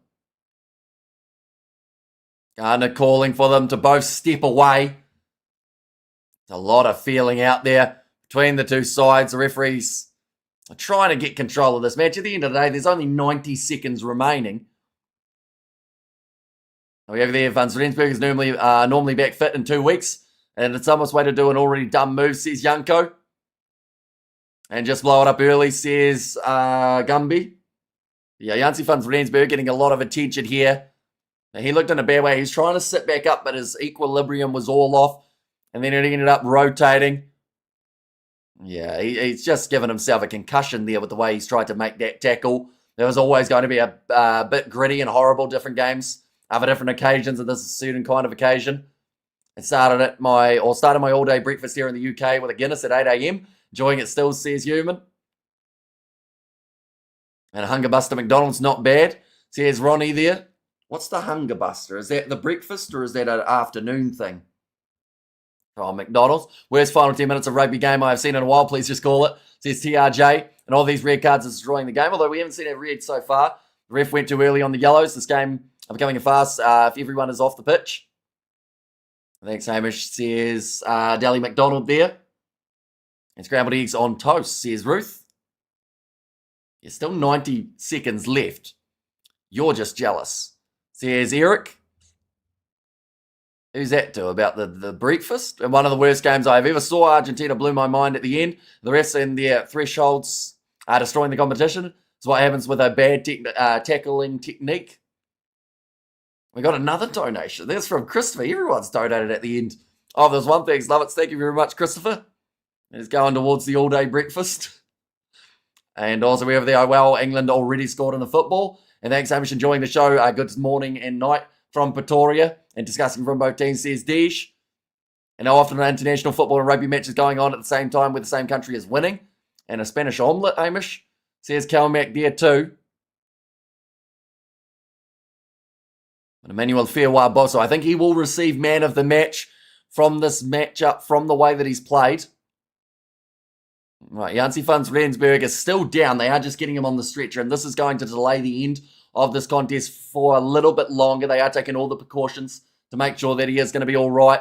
But England, they have secured themselves the bonus point just for now. Argentina looks very sad, their own fault. We'll see meters gain 122 from Thomas Albanoz. Emmanuel Fairwa Boso's had 116 meters carried. Argentina have England by the throat and still walk away without any points from this final phase.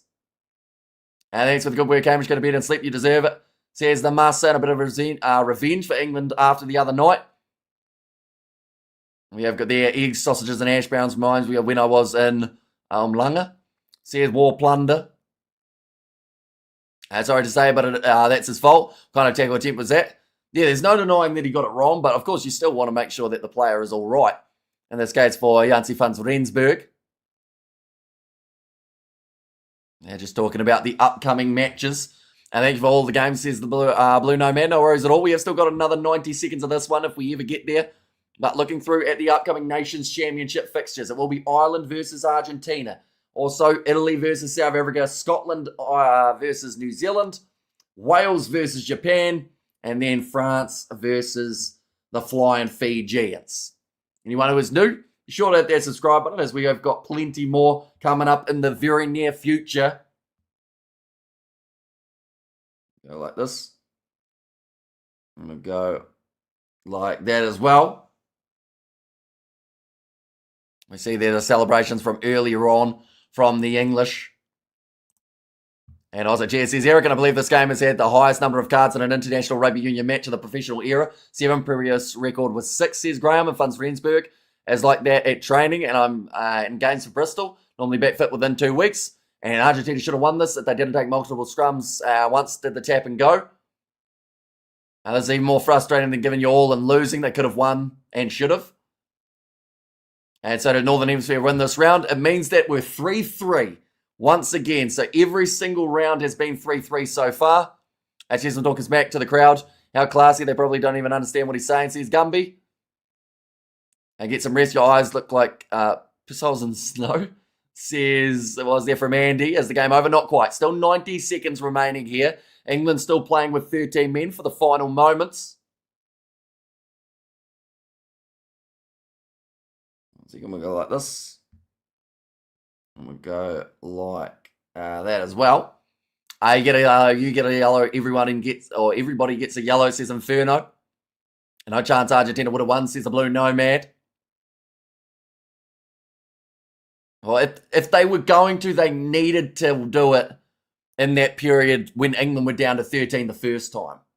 But unfortunately for them, then they conceded 2 penalties that then put them in the complete opposite category as they then ended up with 13 on the field themselves. Still the 90 seconds waiting for Jansi Funds Rensburg to make his way from the field. I don't think it will be too much longer. Once again, we'll go like this. And like that as well. And wait, what happened? So it was the injury for Jansi Funds Rensburg. They still haven't actually got him on the stretcher as of yet, but it looks like they are now just about to put him on the buggy.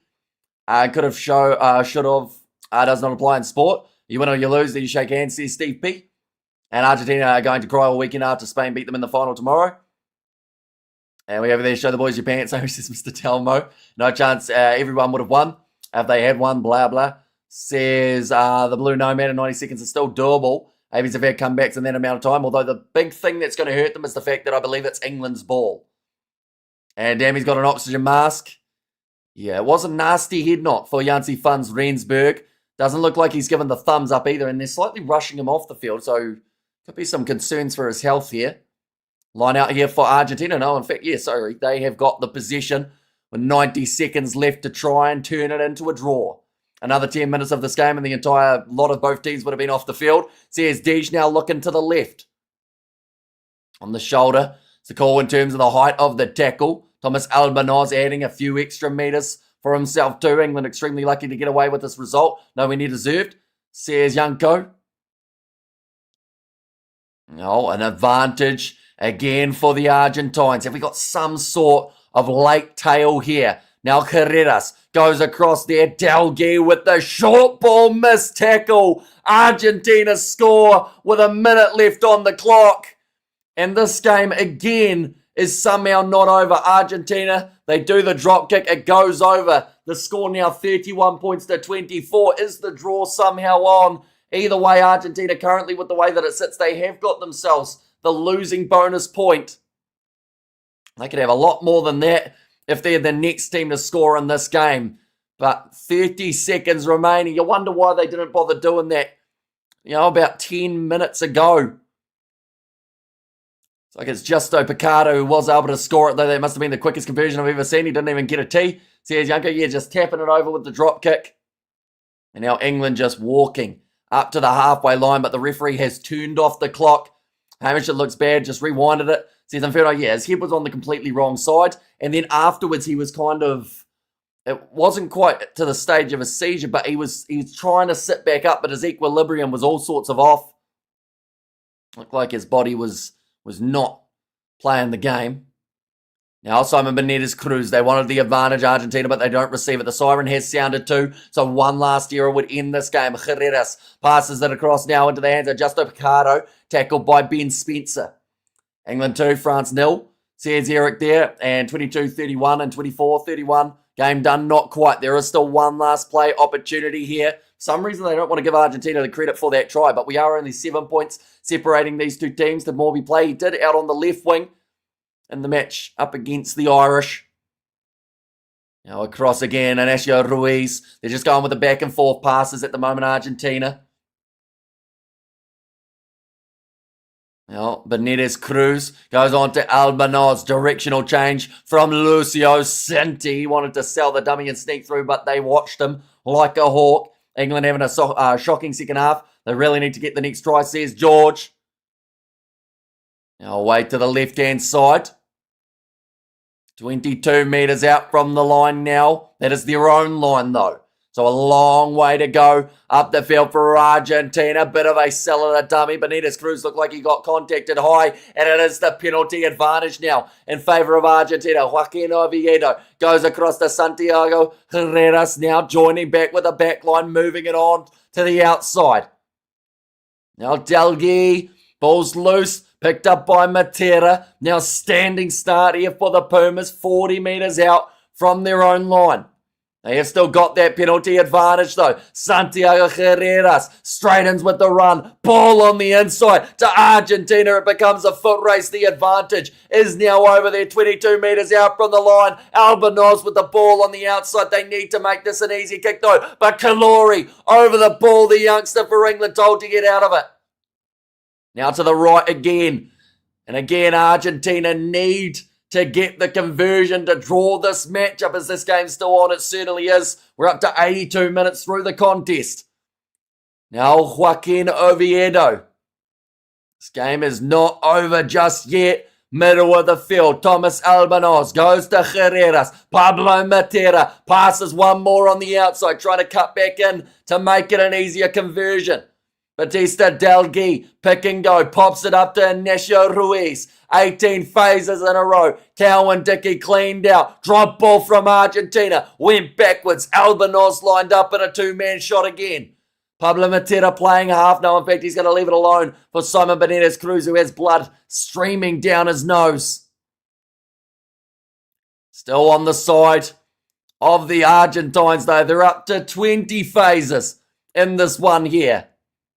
Now Simon Benitez Cruz pops it up to Ignacio Ruiz.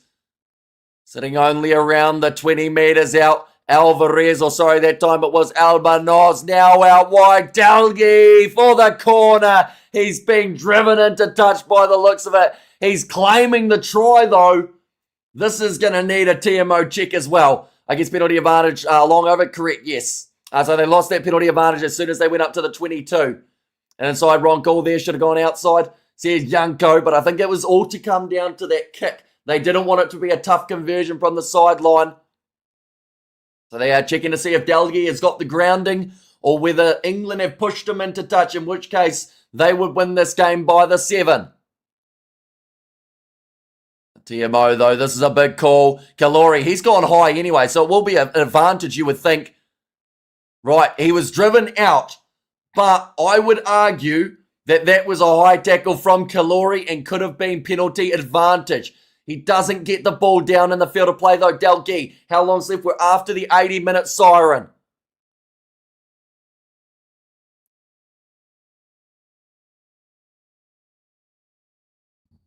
Right.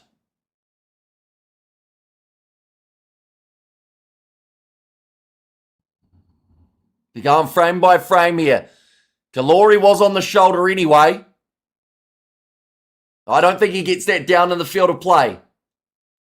No, it's fine with the high tackle. He said on the shoulder.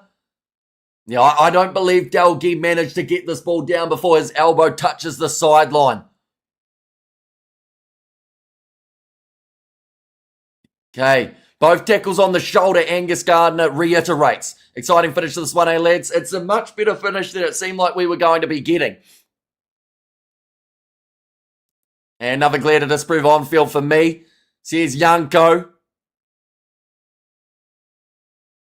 They're looking for frame by frame. It's almost conclusive, or at the same time.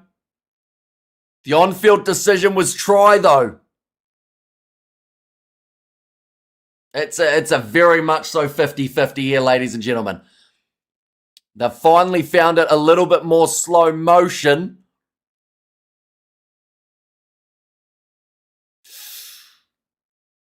Did he sneak it in? Elbows on the flag, not the grass. That sounds like they may award it. And this would make the score 29-31 with the kick to come for the Argentines, if that is the ruling. They're going frame by frame. Hand is up.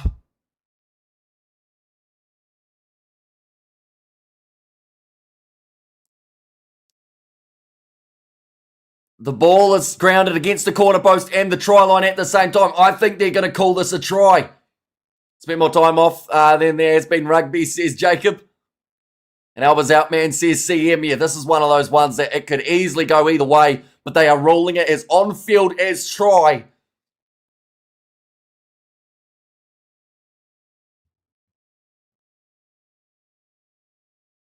Okay, Angus Gardner is saying, that looks like a try to me, mate. TMO is saying that he maybe is a little bit more undecided on the matter.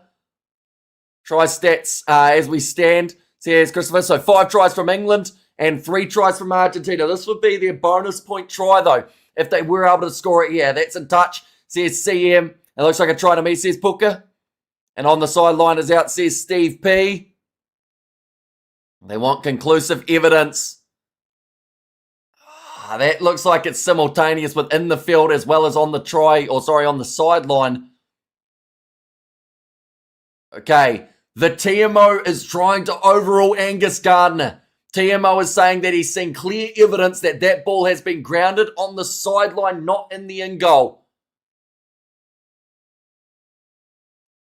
Okay. They have said it is clear and obvious that it is grounded on the sideline, so it is a no try. That is the end of the game, and England will win this matchup 31 points to 24. They will receive the bonus point, Argentina. England will receive the full 5. That is the end of the contest. That is going to be an unpopular decision coming out of Argentina. Oh. And that is the end of the contest. So Argentina, I think we're trying to ask for the backup. And this is quite interesting here. We're seeing the water boy of the Argentines. He is actually blocking the players from getting into the face of the referee. The players are looking to approach. This waterman is having to do his absolute best to stop Albanos from approaching and going nose to nose with Angus Gardner here. But this game, tension, emotion, pretty much summarises that 80 minutes. That was far from a normal performance from either of these sides. It was very much so emotion-fueled. And come on, England, says DG. And yes, they hit him in the head, making that force out tackle, and England bad. Says Paul and TMO just wanted to be 3-3 to the each hemisphere, says Inferno. Is it actually over? It is now, in fact, over. Albinos is still going up to Angus Gardner in disbelief. And absolutely a high shot ref seen from the beginning. He wasn't interested in calling it. I will say, though, a little bit of push and shove after the whistle too, between a few of the English loose forwards. But I will say Angus Gardner wanted to give that try. He said it multiple times. I can see a grounding there, mate. So that for me is a try. It was the TMO who overrode him multiple times and in the end decided that was out. So I don't think you can blame the referee in that scenario. As he said, he was sure, but the TMO kept on saying, look at it again, look at it again. I found a clear showing that ball is out. We have got there, agreed. He tried to call the high try, but high shot first. Says Saraja there. Yeah, see, the high shot was called his shoulder, but he was definitely looking at that as a try. So probably wasn't even considering the high shot. That was a try. The tip touched the ground first.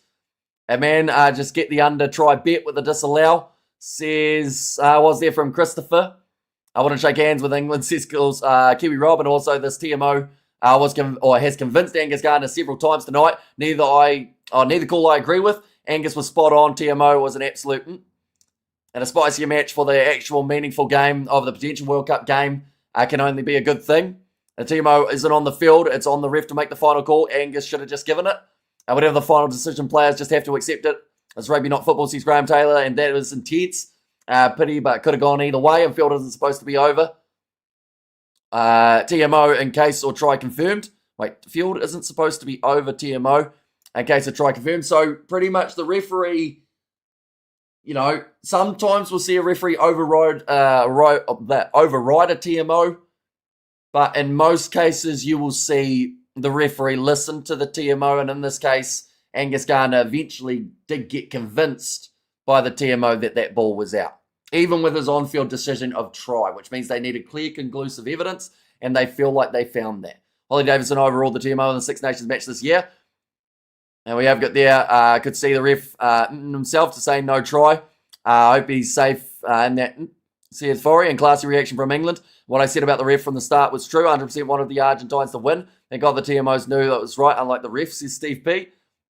And also the ball fell into the touchline. That counts as out, says Robert T in there too. But nonetheless, that is a controversial way for our Autumn Nations or our Nations Championship to close out, ladies and gentlemen. The next game in about 112 days. But before then, of course, we've got a greatest rivalry tour for New Zealand. We have also got a whole heap of other matches taking place. URC will be coming back soon. The Curry Cup taking place too. Sevens coming back in the near future as well. And a whole heap of squads being announced in the future too. But thank you all for tuning in. If you did enjoy, be sure to leave a like and subscribe. 31 points to 24 the end score.